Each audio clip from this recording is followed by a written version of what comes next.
Hi ನಮಸ್ತೆ ಎಲ್ಲರಿಗೂ Ganesh YouTube channel ಸ್ವಾಗತ. ಸೊ ಇಂದಿನ ಸೆಷನಲ್ಲಿ ನಾವೇನು ನೋಡೋಣ ಅಂತ ಹೇಳಿದ್ರೆ ಏಪ್ರಿಲ್ 30ರ ಫಸ್ಟ್ ಶಿಫ್ಟಲ್ಲಿ ನಡೆದಿರತಕ್ಕಂತಹ SSC GD GK ಪ್ರಶ್ನೆ ಪತ್ರಿಕೆಯನ್ನ ಈ ಒಂದು ಸೆಷನಲ್ಲಿ ನಾವು ಸಂಪೂರ್ಣವಾಗಿ ಅನಲೈಸಿಸ್ನ ಮಾಡೋಣ. ಸರಿನಾ? ಸೊ ಹಾಗಾದ್ರೆ ಬನ್ನಿ ವಿಡಿಯೋನ ಸ್ಟಾರ್ಟ್ ಮಾಡುವ. ವಿಡಿಯೋ ಸ್ಟಾರ್ಟ್ ಮಾಡೋಕ್ಕಿಂತ ಮುಂಚೆ ವಿಡಿಯೋ ಕೊನೆವರೆಗೂ ನೋಡಿ ಅಂತ ಹೇಳ್ತಾ, ಹಾಗೆ ವಿಡಿಯೋ ಕೊನೆವರೆಗೂ ನೋಡಿದ ನಂತರ ವಿಡಿಯೋ ಇಷ್ಟ ಆದರೆ ಪ್ಲೀಸ್ ವಿಡಿಯೋನ ಲೈಕ್ ಮಾಡಿ, ಸಬ್ಸ್ಕ್ರೈಬ್ ಮಾಡಿ. ನಿಮಗೆ ವಿಡಿಯೋ ಇಷ್ಟ ಆಗಲಿಲ್ಲ ಅಂದರೆ ಸೊ ಆಬ್ವಿಯಸ್ಲಿ ಡಿಸ್ಲೈಕ್ ಮಾಡಿ ಅಂತ ಹೇಳ್ತಾ, ಹಾಗೆ ನಾವು ಇಲ್ಲಿವರೆಗೂ ಮಾಡಿರ್ತಕ್ಕಂಥ ಅನಾಲಿಸಿಸ್ ಕ್ಲಾಸ್ಗಳನ್ನು ಯಾರು ನೋಡಿಲ್ಲ ಅಲ್ವಾ, ಪ್ಲೀಸ್ ನೀವು ಪ್ಲೇ ಲಿಸ್ಟಲ್ಲಿ ಹೋಗಿ ಚೆಕ್ ಮಾಡ್ಕೊಂಡು ನೋಡ್ಕೊಳ್ಳಿ. ಯಾಕೆಂದರೆ ನಿಮಗೆ ಆ ಪ್ರಶ್ನೆಗಳು ಮುಂಬರ್ತಕ್ಕಂಥ ಶಿಫ್ಟ್ಗಳಲ್ಲಿ ನಿಮಗೆ ಕೇಳೋ ಚಾನ್ಸಸ್ ಸಾಕಷ್ಟು ಇದೆ. ಆ್ಯಂಡ್ ನೆಕ್ಸ್ಟ್ ನಿಮಗೆ ಇನ್ನೊಂದು ಏನು ಅಂತಂದರೆ, ಇವಾಗ ಆಲ್ರೆಡಿ ಟಾಪಿಕ್ಗಳು ರಿಪೀಟ್ ಆಗ್ತಾ ಇದ್ದಾವೆ. ಓಕೆ, ಸೊ ಪ್ರಶ್ನೆಗಳು ಎಕ್ಸಾಕ್ಟ್ ರಿಪೀಟ್ ಆಗೋ ಬದಲಾಗಿ ನಿಮಗೆ ಟಾಪಿಕ್ಗಳು ರಿಪೀಟ್ ಆಗ್ತಾ ಇದ್ದಾವೆ. ಸೊ ಆ ಕಾರಣದಿಂದಾಗಿ ಜಸ್ಟ್ ಈ ಒಂದು ಕ್ವಶನ್ ಅಲ್ಲ, ಕ್ವಶನ್ನ ಸುತ್ತಮುತ್ತ ಇವಾಗ ನಾನು ಏನು ಹೇಳ್ತಿದ್ದೀನಿ ಅನ್ನೋದನ್ನು ಸಹ ನೀವು ಸ್ವಲ್ಪ ನೆನ್ಪಿಟ್ಕೊಳ್ಳೋಕ್ಕೆ ಟ್ರೈ ಮಾಡಿ. ಓಕೆ, ಅದು ನಿಮಗೆ ಎಕ್ಸಾಮಲ್ಲಿ ಈಸಿಯಾಗಿ ನೆನಪು ಬಂದೇ ಬರುತ್ತೆ ಇವಾಗ ನೀವೇನಾದರೂ ಕೇಳಿದರೆ. ಆ್ಯಂಡ್ ನೆಕ್ಸ್ಟ್ ಈ ಒಂದು ಕ್ಲಾಸಿನ ಎಂಡಲ್ಲೂ ಸಹ ನಿಮಗೆ ಕೆಲವೊಂದು ಟಾಪಿಕ್ಗಳನ್ನು ಹೇಳ್ತೀನಿ. ಆ ಒಂದು ಟಾಪಿಕ್ಗಳನ್ನು ನೋಡಿಕೊಂಡ್ರೆ ನಿಮಗೆ ಸ್ವಲ್ಪ ಏನೇನ್ಸಾಗುತ್ತೆ ನಿಮ್ಮ ಒಂದು ಸ್ಕೋರ್. ಸರಿಯಾ? ಸೊ ಹಾಗಾದರೆ ಬನ್ನಿ ತಡ ಮಾಡೋದು ಬೇಡ, ಮೊದಲ ಪ್ರಶ್ನೆಯನ್ನು ನೋಡುವ. ಏನಿದೆ ಮೊದಲ ಪ್ರಶ್ನೆ? ಸೇರಾಂಪುರ್ ಕಾಲೇಜು ಯಾವ ನದಿಯ ದಡದಲ್ಲಿದೆ ಅಂತ ಕೇಳಿದ್ದಾನೆ. ಯಾವುದು? ಸೇರಾಂಪುರ್ ಕಾಲೇಜ್. ಸೊ ಆಪ್ಷನ್ ಕೊಟ್ಟಿದ್ದಾನೆ ಗಂಗಾ, ಹುಗ್ಲಿ, ದಾಮೋದರ್ ಮತ್ತು ಕೋಸಿ ಅಂತ ಕೊಟ್ಟಿದ್ದಾರೆ. ಸರಿನಾ? ಸೊ ಹಾಗಾದರೆ ಇದು ಯಾವ ಒಂದು ಭಾಗದಲ್ಲಿ ಕಂಡುಬರುತ್ತೆ? ಸರ್, ಇದು ಕಂಡುಬರ್ತಕ್ಕಂಥದ್ದು ಮೇ ಬಿ ಇನ್ ಈಸ್ಟ್ ಅಥವಾ ನಾರ್ತ್ ಅಲ್ಲಿ ಕಂಡುಬರ್ತಕ್ಕಂಥ ಒಂದು ಕಾಲೇಜ್ ಆಗಿದೆ. ಯಾವುದು? ಈ ಒಂದು ಸೇರಾಂಪುರ್ ಕಾಲೇಜ್ ಅಂತ ಹೇಳ್ತೇವೆ. ಹಾಗಾದರೆ ಯಾವ ರಾಜ್ಯದಲ್ಲಿ ಕಂಡುಬರುತ್ತೆ ಸೇರಾಂಪುರ್ ಕಾಲೇಜ್? ಸರ್, ಇದು ಕಂಡುಬರ್ತಕ್ಕಂಥದ್ದು ವೆಸ್ಟ್ ಬೆಂಗಾಲ್ ಅಲ್ಲಿ ಕಂಡುಬರುತ್ತೆ. ಹಾಗಾದ್ರೆ ಯಾವ ನದಿಯ ದಡದಲ್ಲಿ ಕಂಡುಬರುತ್ತೆ ಅಂತ, ಯಾವ ನದಿಯ ದಡದಲ್ಲಿ ಇದು ಕಂಡುಬರ್ತಾ ಇರಬಹುದು? ಯಾವುದು ಅಂದ್ರೆ ಸರ್ ದಟ್ ಈಸ್ ಈ ಹುಗ್ಲಿ ನದಿ ಅಂತ ಹೇಳ್ತೀವಿ. ಹೆಸರನ್ನ ಯಾವುದು ಅಂತ ಹೇಳ್ತೀವಿ? ಒಂದು ಹುಗ್ಲಿ ನದಿ ಅಂತ ಹೇಳ್ತೀವಿ. ಸರಿಯಾ? ಸೊ ಇಫ್ ನಿಮಗೆ ಹುಗ್ಲಿ ಅಂತ ಆಪ್ಷನ್ ಕೊಟ್ಟಿರಲಿಲ್ಲ ಅಂತಂದ್ರೆ ಏನಂತ ಹಾಕಬೇಕಾಗಿತ್ತು ನೀವು ಆನ್ಸರ್? ಅವಾಗ ನಿಮ್ಗೆ ಗೊತ್ತಿರಲಿ ಗಂಗಾ ಅಂತ ಹಾಕಬೇಕಾಗಿತ್ತು. ಯಾಕೆಂದ್ರೆ ಗಂಗಾ ಇಲ್ಲಿ ಬಂದು ಏನಾಗುತ್ತೆ, ವೆಸ್ಟ್ ಬೆಂಗಾಲಲ್ಲಿ ಬಂದು ಎರಡು ಭಾಗಗಳಾಗಿ ವಿಘಟನೆ ಆಗುತ್ತೆ. ಓಕೆ, ಸೊ ಮೀನ್ಸ್ ಡೈವರ್ಟ್ ಆಗಿ ಏನಾಗುತ್ತೆ, ಒಂದು ಪದ್ಮಾಯಾಗಿ ಹರಿತದೆ, ಇನ್ನೊಂದು ಹುಗ್ಲಿಯಾಗಿ ಹರಿತದೆ. ಸೊ ಇಫ್ ನಿಮ್ಗೆ ಏನಾದರೂ ಹುಗ್ಲಿ ಅಂತ ಕೊಟ್ಟಿರಲಿಲ್ಲ ಅಂತಂದ್ರೆ ಇದನ್ನು ನಾವು ಗಂಗಾ ಅಂತಲೇ ಹೇಳಬೇಕಾಗತ್ತೆ.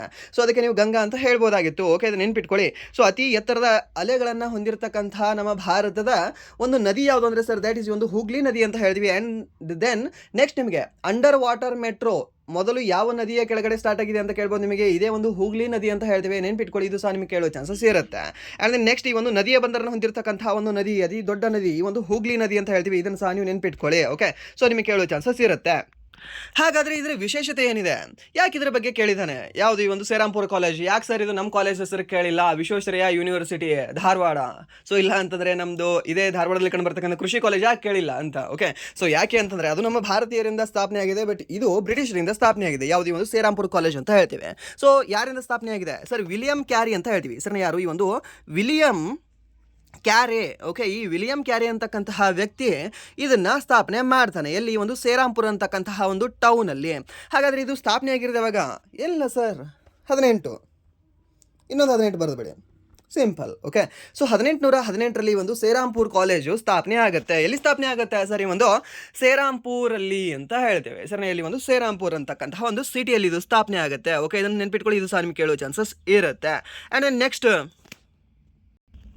ಇದೇ ಒಂದು ಹುಗ್ಲಿ ನದಿಯ ಪಕ್ಕದಲ್ಲಿ ಇನ್ನೊಂದು ಕಾಲೇಜ್ ಕಂಡು ಬರುತ್ತೆ ನಿಮಗೆ, ಫೇಮಸ್ ಆಗಿರ್ತಕ್ಕಂಥ ಕಾಲೇಜ್, ದ ನಿಯರ್ ಬೈ ಅಂತ ಹೇಳ್ತೇವೆ. ಸರ್, ಸೊ ಯಾವ್ದು ಕಾಲೇಜ್ ಕಂಡು ಬರ್ತಾ ಇರಬಹುದು? ಯಾವ್ದು ಸರ್ ಅದು? 1916ರಲ್ಲಿ ಸ್ಥಾಪನೆ ಆಗಿರ್ತಕ್ಕಂಥದ್ದು. ಯಾವುದಂತ ಹೇಳ್ತೀವಿ ನಾವು? ಸರ್ ಈ ಹಿಂದೂ ಬನಾರಸ್ ವಿಶ್ವವಿದ್ಯಾಲಯ ಅಂತ ಹೇಳ್ತೀವಿ. ಸರ್ ಯಾವುದು? ಹಿಂದೂ ಯೂನಿವರ್ಸಿಟಿ ಅಂತ ಹೇಳ್ತೇವೆ. ಸರ್ ನೆನ್ಪಿಟ್ಕೊಳ್ಳಿ. ಹಿಂದೂ ಯೂನಿವರ್ಸಿಟಿ ಯಾವ ನದಿಯ ಪಕ್ಕದಲ್ಲಿ ಕಂಡುಬರುತ್ತೆ ಅಂದರೆ ಸರ್ ನಿಮ್ಮ ಹುಗ್ಲಿ ನದಿಯ ಪಕ್ಕದಲ್ಲಿ ಕಂಡುಬರುತ್ತೆ ಅಂತ ಸಹ ನೀವು ಹೇಳಬಹುದು. ಸರಿನಾ? ಸೊ ಹುಗ್ಲಿ ಅಂತ ಹೇಳ್ಬೋದು, ಇಲ್ಲ ಅಂತಂದರೆ ನೀವು ಗಂಗಾ ಅಂತ ಹೇಳಿದ್ರು ಸಹ ಅದು ನಿಮಗೆ ಸರಿಯಾದ ಉತ್ತರ ಆಗುತ್ತೆ. ಓಕೆ, ಸೊ ಇದು ನೆನ್ಪಿಟ್ಕೊಳ್ಳಿ. ಇದು ಸಹ ನಿಮಗೆ ಕೇಳೋ ಚಾನ್ಸಸ್ ಇರುತ್ತೆ ಮುಂಬರ್ತಕ್ಕಂಥ ಎಕ್ಸಾಮಲ್ಲಿ, ಬಟ್ ಇದು ನಿಮಗೆ ಬುಕ್ಗಳಲ್ಲಿ ಜಾಸ್ತಿ ಸಿಗಲ್ಲ. ಓಕೆ, ಇಲ್ಲಿ ಸಮ್ ಇನ್ಫಾರ್ಮೇಷನ್ ಇದೆ, ಇದನ್ನು ಸ್ವಲ್ಪ ನೋಡ್ಕೊಳ್ತೀರಾ? ಏನಿದೆ? ಸೇರಾಂಪುರ್ ಕಾಲೇಜು ಪಶ್ಚಿಮ ಬಂಗಾಳದ ಸೇರಾಂಪುರ ಪಟ್ಟಣದಲ್ಲಿ ಹುಗ್ಲಿ ನದಿಯ ದಡದಲ್ಲಿದೆ. ಇದು ಒಂದು ಐತಿಹಾಸಿಕ ಶೈಕ್ಷಣಿಕ ಸಂಸ್ಥೆಯಾಗಿದೆ. ಇದನ್ನು 1818ರಲ್ಲಿ ವಿಲಿಯಂ ಕೇರಿ, ಜೋಶುವಾ ಮಾರ್ಷನ್ ಮತ್ತು ವಿಲಿಯಂ ವಾರ್ಡ್ ಅವರು 3 ಜನ ಸೇರಿ ಇದನ್ನು ಸ್ಥಾಪನೆ ಮಾಡ್ತಾರೆ. ಬಟ್ ನಿಮಗೆ ಎಕ್ಸಾಮಲ್ಲಿ ಒಂದು ಹೆಸರು ಕೊಡ್ತಾನೆ, ಯಾರು ಅಂದರೆ ಸರ್ ದ್ಯಾಟ್ ಇಸ್ ಒಂದು ವಿಲಿಯಂ ಕೇರಿ ಅವರು ಅಂತ ಹೇಳ್ತೀವಿ. ಹೆಸರನ್ನ ಒಂದು ಕ್ಯಾರೆ ಅಥವಾ ಒಂದು ಕೇರಿ ಅವರು ಅಂತ ಹೇಳ್ತೇವೆ.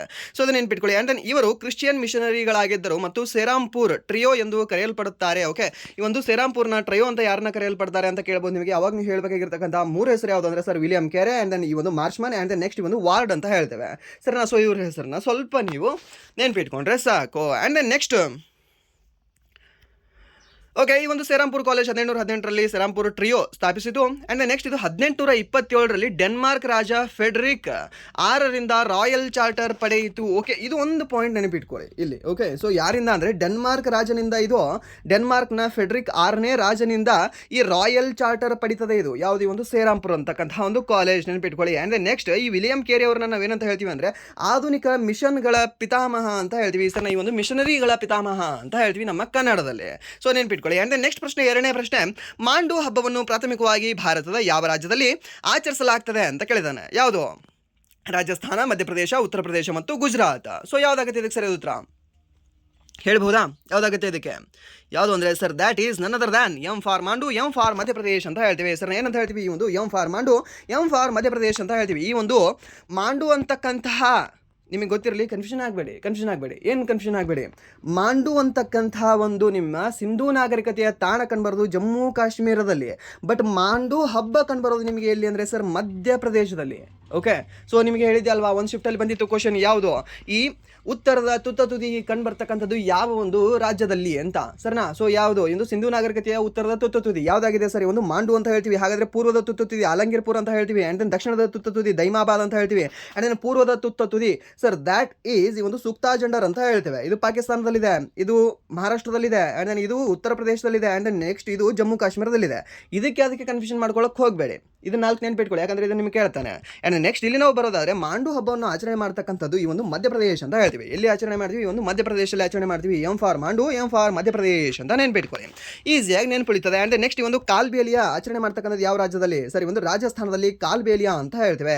ಸೊ ಇದು ನೆನಪಿಟ್ಕೊಳ್ಳಿ, ಇದು ಸಹ ನಿಮಗೆ ಕೇಳೋ ಚಾನ್ಸಸ್ ಇರುತ್ತೆ. ಆ್ಯಂಡ್ ನೆಕ್ಸ್ಟ್ ಒಂದು ಗುಜರಾತ್ನಲ್ಲಿ ತಿಪ್ಪಾಣಿ, ಘಾರ್ಬಾ ಮತ್ತು ಈ ಒಂದು ದಾಂಡಿಯಾ ರಾಸನ ಆಚರಣೆ ಮಾಡ್ತಾರೆ. ಆ್ಯಂಡ್ ನೆಕ್ಸ್ಟ್ ಒಂದು ಉತ್ತರ ಪ್ರದೇಶದಲ್ಲಿ ಸರ್ ಕಥಕನ ಫೇಮಸ್ಲಿ ಆಚರಣೆ ಮಾಡ್ತಾರೆ. ಓಕೆ, ಸೊ ಇದು ನೆನಪಿಟ್ಕೊಳ್ಬೋದಾ? ಇದನ್ನು ನೆನಪಿಟ್ಕೊಳ್ಳಿ, ಇದು ನಿಮಗೆ ಕೇಳೋದು ಬಹಳ ಚಾನ್ಸ್ ಇದೆ. ಆ್ಯಂಡ್ ನೆಕ್ಸ್ಟ್ ಮತ್ತೇನು ಕೇಳ್ಬೋದು ನಿಮಗೆ ಇಲ್ಲಿ, ಈ ಮಾಂಡು ನೃತ್ಯದಲ್ಲಿ, ಯಾವುದರಲ್ಲಿ ಒಂದು ಮಾಂಡು ಹಬ್ಬ ಏನಿದೆ ಅಲ್ವಾ, ಈ ಒಂದು ಮಾಂಡು ಹಬ್ಬ, ಈ ಒಂದು ಮಾಂಡು ನೃತ್ಯದಲ್ಲಿ ಯಾರ ಒಂದು ಲವ್ ಸ್ಟೋರಿ ಬಗ್ಗೆ ಹೇಳ್ತದೆ ಅಂತ ನಿಮಗೆ ಕೇಳ್ಬೋದು ಸರಿನಾ. ಸೊ ಯಾರ ಲವ್ ಸ್ಟೋರಿ ಬಗ್ಗೆ ಹೇಳ್ತದೆ ಅಂದರೆ ಸರಿ, ಒಂದು ರಾಣಿ ರೂಪಮತಿ ಅಂತ ಹೇಳ್ತೀವಿ ಸರಿನಾ. ಯಾರು? ಒಂದು ರಾಣಿ ರೂಪಮತಿ ಹಾಗೂ ಸುಲ್ತಾನ್ ಬಜ್ ಬಹದ್ದೂರ್ ಅಂತ ಹೇಳ್ತೀವಿ ಸರ್. ಯಾರು? ಒಂದು ಸುಲ್ತಾನ್ ಬಜ್ ಬಹದ್ದೂರ್, ಇವರಿಬ್ಬರ ಲವ್ ಸ್ಟೋರಿಯ ಬಗ್ಗೆ ಹೇಳ್ತಕ್ಕಂಥ ಒಂದು ಹಬ್ಬವೇ ಯಾವುದು ಅಂದರೆ ಒಂದು ಮಾಂಡು ಹಬ್ಬ ಅಥವಾ ಈ ಒಂದು ಮಾಂಡು ನೃತ್ಯ ಅಂತ ಹೇಳ್ತೇವೆ. ಓಕೆ, ಅದನ್ನು ನೆನ್ಪಿಟ್ಕೊಳ್ಳಿ, ಇದು ಸಹ ನಿಮಗೆ ಕೇಳೋ ಚಾನ್ಸಸ್ ಸ್ವಲ್ಪ ಇರಬಹುದು. ಆ್ಯಂಡ್ ನೆಕ್ಸ್ಟ್ ಈ ಒಂದು ಮಧ್ಯಪ್ರದೇಶದಲ್ಲಿ, ಯಾವುದೇ ಒಂದು ಮಧ್ಯಪ್ರದೇಶದಲ್ಲಿ ಮತ್ತೆ ಬೇರೆ ಯಾವ್ಯಾವ ಟ್ರೈಬ್ಗಳು ಕಂಡುಬರ್ತವೆ? ಯಾವುದು ಟ್ರೈಬ್ಗಳು ಕಂಡುಬರ್ತವೆ ಸರಿ? ಒಂದು ಗೊಂಡ ಅನ್ನೋದು ಕಂಡುಬರುತ್ತೆ, ಬಿಲ್ ಅನ್ನೋದು ಕಂಡುಬರುತ್ತೆ. ಆ್ಯಂಡ್ ನೆಕ್ಸ್ಟ್ ಒಂದು ಬೈಗ ಅನ್ನೋ ಒಂದು ಟ್ರೈಬ್ ಸಹ ಕಂಡುಬರುತ್ತೆ. ಯಾವ ರಾಜ್ಯದಲ್ಲಿ? ಒಂದು ಮಾಂಡು ಕಂಡುಬರ್ತಕ್ಕಂಥ ಒಂದು ಮಧ್ಯಪ್ರದೇಶ ರಾಜ್ಯದಲ್ಲಿ. ಸರ್ ಯಾವ ರಾಜ್ಯ? ಒಂದು ಮಧ್ಯಪ್ರದೇಶ ರಾಜ್ಯ ಅಂತ ಹೇಳ್ತೇವೆ. ಆ್ಯಂಡ್ ನೆಕ್ಸ್ಟ್ ಪ್ರಶ್ನೆ, ಓಕೆ, ಈ ಒಂದು ಮಾಂಡು ಮಧ್ಯಪ್ರದೇಶದ ಧಾರ್ ಜಿಲ್ಲೆಯಲ್ಲಿ ಕಂಡುಬರುತ್ತೆ. ಓಕೆ, ಧಾರ್ ಜಿಲ್ಲೆ ಯಾವ ರಾಜ್ಯದಲ್ಲಿ ಕಂಡುಬರುತ್ತೆ? ಮಧ್ಯಪ್ರದೇಶದಲ್ಲಿ ಕಂಡುಬರುತ್ತೆ. ಸೊ ಇದು ಅಷ್ಟು ಇಂಪಾರ್ಟೆಂಟಾ? ಜಿಲ್ಲೆ ನೆನಪಿಟ್ಕೊಳ್ಳೋದು ಇಂಪಾರ್ಟೆಂಟ್ ಇಲ್ಲ, ಬಟ್ ಯಾವುದೋ ಒಂದು ಕರೆಂಟ್ ಅಫೇರ್ಸಲ್ಲಿ ನಮಗೆ ಗೊತ್ತಿದ್ದಾಗ ಓಕೆ ಧಾರ್ ಎಲ್ಲೋ ಕೇಳಿದ್ಯಲ್ಲ ಅಂತ ಗೊತ್ತಾಗುತ್ತೆ ನಿಮಗೆ ಅಷ್ಟೇ. ಆ್ಯಂಡ್ ನೆಕ್ಸ್ಟ್ ಇಲ್ಲಿ ಕಂಡುಬರ್ತಕ್ಕಂತಹ ಪ್ರಮುಖ ಸ್ಮಾರಕಗಳು ಯಾವುದಿದೆ? ಜಹಾಜ್ ಮಹಲ್ ಅಂತ ಹೇಳ್ತೀವಿ, ಹಿಂದೋಲ್ ಮಹಲ್ ಅಂತ ಹೇಳ್ತೀವಿ, ಆ್ಯಂಡ್ ದೆನ್ ರೂಪಮತಿ ಪೆವಿಲಿಯನ್ ಅಂತ ಹೇಳ್ತೇವೆ ಹೆಸರನ್ನ. ಸೊ ಇದನ್ನು ಸಹ ನೀವು ನೆನಪಿಟ್ಕೊಳ್ಳಿ, ಎಲ್ಲಿ? ಒಂದು ಧಾರ್ ಜಿಲ್ಲೆಯಲ್ಲಿ ಒಂದು ಮಾಂಡು ಅನ್ನೋ ಪ್ರದೇಶದಲ್ಲಿ ಹಿಂದೋಲಾ ಮಹಲ್, ಜಹಾಜ್ ಮಹಲ್, ಹಾಗೆ ಈ ಒಂದು ರೂಪಮತಿ ಪೆವಿಲಿಯನ್ ಅಂತ ಹೇಳ್ತೇವೆ. ಓಕೆ, ಇದನ್ನು ಸಹ ನೀವು ನೆನ್ಪಿಟ್ಕೊಳ್ಳಿ. ಆ್ಯಂಡ್ ನೆಕ್ಸ್ಟ್ ಪ್ರಶ್ನೆ, ರಾಜ್ಯ ವಿಧಾನಮಂಡಲದ ಅಧಿವೇಶನವನ್ನು ಕರೆಯುವ ಮತ್ತು ಮುಕ್ತಾಯಗೊಳಿಸುವ ಅಧಿಕಾರ ಯಾರಲ್ಲಿದೆ ಅಂತ ಕೇಳಿದ್ದಾನೆ. ಸರ್ ಏನು ಸರ್? ರಾಜ್ಯ ವಿಧಾನಮಂಡಲ ಅಧಿವೇಶನವನ್ನು ಇವರು ಕರೀತಾರೆ ಅಂತೆ, ಆ್ಯಂಡ್ ದೆನ್ ಅದನ್ನು ಮುಕ್ತಾಯ ಸಹ ಇವರೇ ಗೊಳಿಸ್ತಾರೆ ಅಂತೆ. ಸೊ ಹಾಗಾದರೆ ಅದರ ಅಧಿಕಾರ ಯಾರ ಹತ್ರ ಇದೆ? ಮುಖ್ಯಮಂತ್ರಿ, ವಿಧಾನಸಭಾ ಸ್ಪೀಕರ್, ರಾಜ್ಯಪಾಲ ಮತ್ತು ರಾಷ್ಟ್ರಪತಿ ಅಂತ ಕೊಟ್ಟಿದ್ದಾರೆ. ಸೊ ಇದಕ್ಕೆ ಸರಿ ಸೂತ್ರ ಯಾವುದಾಗುತ್ತೆ ಹೇಳಬಹುದಾ? ಯಾವುದಾಗುತ್ತೆ? ಯಾವುದು ಅಂದರೆ ಸರ್ ದ್ಯಾಟ್ ಈಸ್ ಈ ಒಂದು ಗವರ್ನರ್ ಅಂತ ಹೇಳ್ತೀವಿ. ಯಾರಂತ ಹೇಳ್ತೀವಿ? ಒಂದು ಗವರ್ನರ್ ಅಥವಾ ರಾಜ್ಯಪಾಲರು ಅಂತ ಹೇಳ್ತೀವಿ. ಹಾಗಾದರೆ ಎಷ್ಟನೇ ವಿಧಿ ಅನ್ವಯ ಇವ್ರು ಕರೀತಾರೆ ಅದನ್ನು ಹೇಳಿ ಸರ್, ಯಾಕಂದರೆ ಸ್ವಲ್ಪ ಟಫಲ್ಲಿ ಬಂತು ಅಂದರೆ ನಮಗದು ಗೊತ್ತಿರಬೇಕಲ್ಲ. ಸೊ ಎಷ್ಟನೇ ವಿಧಿ ಅಂದರೆ 174ನೇ ವಿಧಿ. ಯಾವುದು ವಿಧಿ? 174ನೇ ವಿಧಿ ಅಡಿಯಲ್ಲಿ ರಾಜ್ಯ ವಿಧಾನಮಂಡಲವನ್ನು ರಾಜ್ಯದ ರಾಜ್ಯಪಾಲರು ಕರೀತಾರೆ, ಹಾಗೆ ಅದನ್ನು ಮುಕ್ತಾಯಗೊಳಿಸ್ತಾರೆ. ಯಾವ ವಿಧಿ ಅನ್ವಯ? 174ನೇ ವಿಧಿ ಅನ್ವಯ. 164 ಅಲ್ಲ, ಬದಲಾಗಿ 164 CMನ ಒಂದು ನೇಮಕಾತಿಯ ಬಗ್ಗೆ ಹೇಳುತ್ತೆ. ಯಾರನ್ನು ನೇಮಕ ಮಾಡ್ತಾರೆ? ಆಗೇನು ರಾಜ್ಯಪಾಲರ ನೇಮಕ ಮಾಡ್ತಾರೆ. ಯಾರು? ಈ ಒಂದು ಮುಖ್ಯಮಂತ್ರಿಯನ್ನು. ಬದಲಾಗಿ 164 ಅಲ್ಲ, 174 ಅನ್ನೋದು ನೆನಪಿಟ್ಕೊಳ್ಳಿ. ಓಕೆ, ಯಾವುದು? ಈ ಒಂದು 174ನೇ ವಿಧಿ ಅನ್ವಯ ಇವರು ಕರೀತಾರೆ. ಯಾರು? ಈ ಒಂದು ರಾಜ್ಯಪಾಲರು ಅಂತ ಹೇಳ್ತೇವೆ. ಓಕೆ, ಇದನ್ನು ಸಹ ನಿಮಗೆ ಕೇಳ್ಬೋದು. ಆ್ಯಂಡ್ ದೆನ್ ಇದನ್ನು ಸಹ ನೀವು ನೆನಪಿಟ್ಕೊಳ್ಬೇಕಾಗತ್ತೆ. ಆ್ಯಂಡ್ ದೆನ್ ಹಾಗಾದರೆ ಸರ್ ಇಲ್ಲಿ 174 ಅಲ್ವಾ? ಹಾಗಾದರೆ ಈ ಒಂದು ಕೇಂದ್ರದಲ್ಲಿ ಲೋಕಸಭೆಯನ್ನು ಅಧಿವೇಶನಕ್ಕೆ ಈ ಒಂದು ಸಂಸತ್ತನ್ನು ಅಧಿವೇಶನವನ್ನು ಕರೆಯುವ ಹಾಗೆ ಮುಕ್ತಾಯಗೊಳಿಸುವ ಅಧಿಕಾರ ಯಾರಲ್ಲಿದೆ ಅಂತ ಕೇಳ್ಬೋದಲ್ಲ ನಿಮಗೆ. ಓಕೆ, ಯಾಕೆ ರಾಜ್ಯದ ಕೇಳಬೇಕು ನಿಮಗೆ, ಕೇಂದ್ರದ ಕೇಳಬಹುದಲ್ಲ. ಸೊ ಅವಾಗ ನೀವು ಏನಂತ ಹೇಳಬೇಕಾಗುತ್ತೆ, ಸರ್ ದ್ಯಾಟ್ ಈಸ್ ಇಲ್ಲಿ ರಾಜ್ಯಪಾಲ ಅಂದರೆ ಅಲ್ಲಿ ರಾಷ್ಟ್ರಪತಿನೇ ಆಗಿರ್ತಾರೆ. ಹಾಗಾದರೆ ಇಲ್ಲಿ ಆರ್ಟಿಕಲ್ ಯಾವುದಿದೆ 174 ಇದೆ ಅಲ್ವಾ, ಹಾಗಾದರೆ ಅಲ್ಲಿ ಆರ್ಟಿಕಲ್ ಯಾವುದಾಗಿರ್ಬೋದು ಹೇಳ್ಬೋದಾ? ನಾನು ಕ್ಲಾಸ್ ಕೇಳೋರಾಗಿದ್ದರೆ ನೀವು ಈಸಿಯಾಗಿ ಹೇಳ್ತೀರಾ. ಓಕೆ, ಏನು ಟ್ರಿಕ್ ಇದೆ ರಾಜ್ಯ ಮತ್ತು ಕೇಂದ್ರಕ್ಕೆ? ಏನಿಲ್ಲ ಸರ್, ಒಂದು 11 ಕೂಡಿಸ್ಬೇಕು, ಇಲ್ಲಾಂದರೆ 11 ಕಳಿಬೇಕಷ್ಟೇ ಅಲ್ವಾ. ಸೊ ಅಲ್ಲಿ ಏನು ಮಾಡ್ತೀನಿ ನಾನು, 174 ಇದೆ, ಇದಕ್ಕೆ ನಾನು 11 ಕೂಡಿಸ್ತೇನೆ, ಒಂದು ಬಿಟ್ಟು ಹಾಕ್ಬಿಡ್ತೀನಿ, 11 ಕೂಡಿಸ್ತೇನೆ, ಎಷ್ಟಾಗುತ್ತೆ? 4 1 5 7 1 8. ಸೊ 85ನೇ ವಿಧಿ ಏನಂತ ಹೇಳುತ್ತೆ ಅಂದರೆ ಈ ಸಂಸತ್ತನ್ನು ಕರೆಯುವ ಮತ್ತು ಈ ಒಂದು ಮುಕ್ತಾಯಗೊಳಿಸುವ ಅಧಿಕಾರ ರಾಷ್ಟ್ರಪತಿಗಿದೆ ಅಂತ ಹೇಳುತ್ತೆ. ಓಕೆ, ನಿಮಗೆ ಇಲ್ಲಿ ಸ್ವಲ್ಪ ಹೇಳ್ತೀನಿ, ಮೇ ಬಿ ನಿಮ್ಗೆ ಗೊತ್ತಿದ್ರೆ ಸಾಕು, ಡಬಲ್ ಟ್ಯಾಪ್ ಮಾಡಿ ಮುಂದೆ ಹೋಗಿ, ಗೊತ್ತಿರಲಿಲ್ಲ ಅಂದರೆ ಇಲ್ಲಿ ನೆನ್ಪಿಟ್ಕೊಳ್ಳಿ. 75ನೇ ವಿಧಿ ಏನಂತ ಹೇಳುತ್ತೆ ಸರ್, ಪಿ ಎಮ್ ಬಗ್ಗೆ ಹೇಳುತ್ತೆ. ಹಾಗಾದರೆ ರಾಜ್ಯದಲ್ಲಿ ಸಿ ಎಮ್ ಇದಾನಲ್ವಾ, ಸೊ ಇದರಲ್ಲಿ 75ರಲ್ಲಿ 11 ಮೈನಸ್ ಮಾಡಿ, ಏನು 5ರಲ್ಲಿ 1 ಕಳೆದ್ರೆ 4, 7ರಲ್ಲಿ 1 ಕಳೆದ್ರೆ 6. ಓಕೆ, ಇಲ್ಲಿ 64 ಬಂತಾ? ನಿಮಗಿದು ಕಾನ್ಸೆಪ್ಟ್ ತಿಳಿತಾ? ಓಕೆ, 64 ಇಲ್ಲಿ ಬರೀತೇನೆ.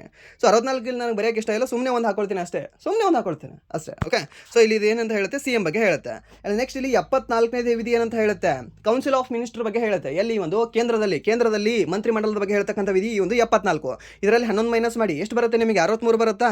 ಓಕೆ, ಸೊ ಇದು ರಾಜ್ಯದಲ್ಲಿ ಮಂತ್ರಿಮಂಡಲದ ಬಗ್ಗೆ ಹೇಳುತ್ತೆ, ಸಿಂಪಲ್. ಓಕೆ, ಇದು ನಿಮಗೆ ಕ್ಲಾರಿಟಿ ಆಯಿತಾ? ಆ್ಯಂಡ್ ನೆಕ್ಸ್ಟ್ ಇಲ್ಲಿ 76ನೇದು ಬರುತ್ತೆ, ಯಾರ ಬಗ್ಗೆ ಹೇಳುತ್ತೆ ಸರಿ, ಒಂದು ಅಟಾರ್ನಿ ಜನರಲ್ ಬಗ್ಗೆ ಹೇಳುತ್ತೆ.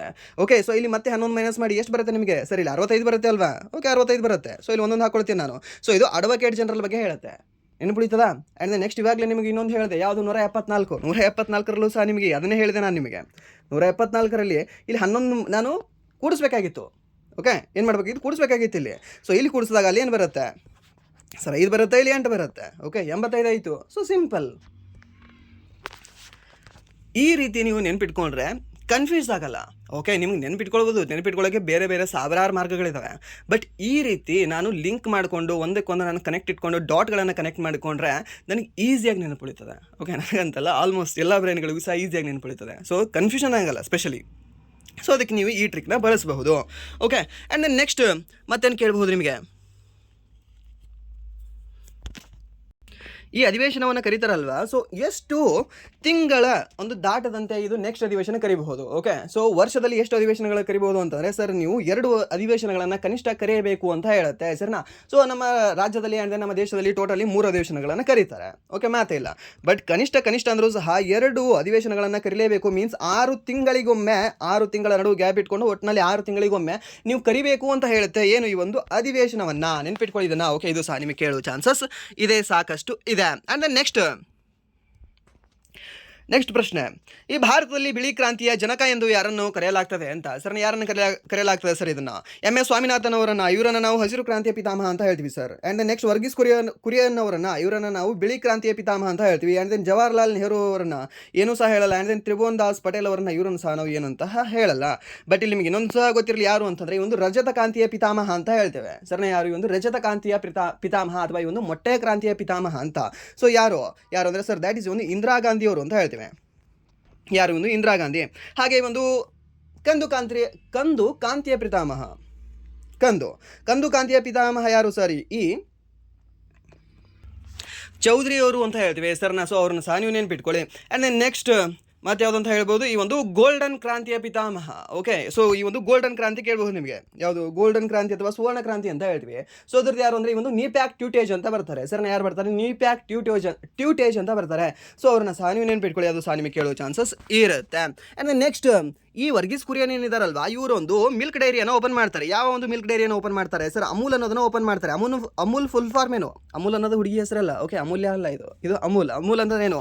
ಆನಂದ್ ಮಿಲ್ಕ್ ಯೂನಿಯನ್ ಲಿಮಿಟೆಡ್ ಅಂತ ಹೇಳ್ತೇವೆ. ಸೊ ಹಾಗೆ ಒಂದು ಅಮೂಲ್ ಥರ ನಮ್ಮ ಒಂದು ಬೆಂಗಳೂರಲ್ಲಿ ಬಮೂಲ್ ಇದೆ ಗೊತ್ತಾ? ಬೆಂಗಳೂರು ಮಿಲ್ಕ್ ಯೂನಿಯನ್ ಲಿಮಿಟೆಡ್ ಅಂತ ನೆನಪಿದೆಯಾ?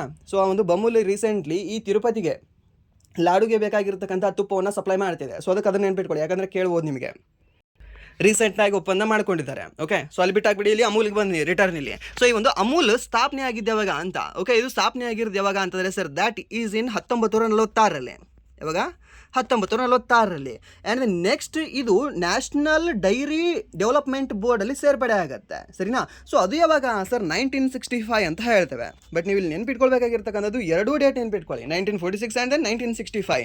ಯಾವುದಕ್ಕೆ? ಒಂದು ಅಮೂಲ್ಗೆ ರಿಲೇಟೆಡ್ ಆಗಿರ್ತಕ್ಕಂಥ 2 ವರ್ಷಗಳು ಅಂತ ನೀವು ನೆನ್ಪಿಟ್ಕೊಂಡ್ರೆ ಸಾಕು. And then next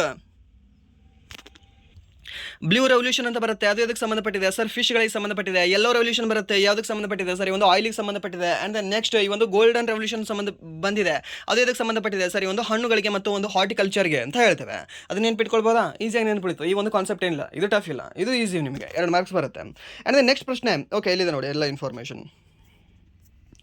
and then next ಪ್ರಶ್ನೆ, ಭಾರತದಲ್ಲಿ ಉಪರಾಷ್ಟ್ರಪತಿಯ ಚುನಾವಣೆಗೆ ಸಂಬಂಧಿಸಿದ ವಿವಾದಗಳನ್ನು ತೀರ್ಮಾನಿಸುವ ಅಧಿಕಾರ ಯಾರಲ್ಲಿದೆ ಅಂತ. ಓಕೆ, ಸೊ ಯಾರಲ್ಲಿದೆ ಈ ಒಂದು ಉಪರಾಷ್ಟ್ರಪತಿಯ ಅಥವಾ ರಾಷ್ಟ್ರಪತಿಯ? ಓಕೆ, ಇಲ್ಲಿ ಉಪರಾಷ್ಟ್ರಪತಿ ಅಂತ ಒಂದೇ ಯಾಕೆ ಅವ್ರು ಮೆನ್ಷನ್ ಮಾಡಬೇಕು, ರಾಷ್ಟ್ರಪತಿ ಅಂತ ಸಹ ಮೆನ್ಷನ್ ಮಾಡೋರು ಸಹ ಅವರೇ. ಇವರ ಉಪರಾಷ್ಟ್ರಪತಿ ಮತ್ತು ಈ ಒಂದು ರಾಷ್ಟ್ರಪತಿಯ ಚುನಾವಣೆಗೆ ಸಂಬಂಧಿಸಿರತಕ್ಕಂತಹ ವಿವಾದಗಳನ್ನು ತೀರ್ಮಾನಿಸುವ ಅಧಿಕಾರ ಹೊಂದಿದ್ದಾರೆ ಯಾರು ಸರ್? ಅವರು ಚುನಾವಣಾ ಆಯೋಗ ಮೇ ಬಿ, ಆ್ಯಂಡ್ ದೆನ್ ಸರ್ವೋಚ್ಚ ನ್ಯಾಯಾಲಯ ಮೇ ಬಿ, ಆ್ಯಂಡ್ ದೆನ್ ಸಂಸತ್ತು ಹೈಕೋರ್ಟ್ ಅಂತ ಕೊಟ್ಟಿದ್ದಾರೆ. ಸೊ ಇದಕ್ಕೆ ಸರಿ ಉತ್ತರ ಯಾವುದಾಗುತ್ತೆ? ಯಾವುದಂತ ಹೇಳ್ಬೋದಾ? ಯಾರು ಅಂದರೆ ಸರ್ ದಟ್ ಈಸ್ ಒಂದು ಸರ್ವೋಚ್ಚ ನ್ಯಾಯಾಲಯ ಅಂತ ಹೇಳ್ತೇವೆ. ಇದು ನೆನ್ಪಿಟ್ಕೊಳ್ಳಿ. ಹಾಗಾದರೆ ಯಾವ ವಿಧಿ ಅನ್ವಯ ಇವರ ಒಂದು ವಿವಾದಗಳನ್ನು ತೀರ್ಮಾನ ಮಾಡ್ತಾರೆ ಅಂತ? ಸರಿನಾ? ಯಾವ ಒಂದು ವಿಧಿ ಅನ್ವಯ ಹೇಳ್ಬೋದಾ? ಸೊ ಇದನ್ನು ಕೇಳಿದ್ದಾನೆ, ಸಾಕಷ್ಟು ಸರಿ ಕೇಳಿದ್ದಾನೆ. ಕರ್ನಾಟಕ ಸ್ಟೇಟ್ ಎಕ್ಸಾಮಲ್ಲಿ, ಸೆಂಟ್ರಲ್ ಗೌರ್ಮೆಂಟ್ ಎಕ್ಸಾಮಲ್ಲಿ, ಡಿಫೆನ್ಸ್ ಎಕ್ಸಾಮಲ್ಲಿ, ಈವನ್ ನಿಮಗೆ ಯಾವುದು ಬ್ಯಾಂಕಿಂಗ್ ಎಕ್ಸಾಮಲ್ಲಿ, ಎಲ್ಲದರಲ್ಲೂ ಸಹ ಕೇಳಿದ್ದಾನೆ ಸರ್. ಒಂದೇ ಒಂದು ಆರ್ಟಿಕಲ್, 71ನೇ ಆರ್ಟಿಕಲ್ ಅಂತ ಹೇಳ್ತೇವೆ. ಸರ್ ಯಾವುದು ಒಂದು 71ನೇ ಆರ್ಟಿಕಲ್? ಯಾವುದು 71ನೇ ಆರ್ಟಿಕಲ್? ಸರ್ 72 ಅಲ್ವಾ? 72 ಕ್ಷಮಾದಾನ ನೀಡುತ್ತೆ. ಓಕೆ, ಏನು ರಾಷ್ಟ್ರಪತಿ ಕ್ಷಮಾದಾನ ನೀಡ್ತಕ್ಕಂಥ ಅಧಿಕಾರ ಯಾವ ವಿಧಿಯಲ್ಲಿ ಹೇಳಲ್ಪಟ್ಟಿದೆ ಅಂತ? 72ನೇ ವಿಧಿಯಲ್ಲಿ ಕ್ಷಮಾದಾನದ ಬಗ್ಗೆ ಹೇಳ್ತಕ್ಕಂಥ ಒಂದು ವಿಧಿ ಇದೆ.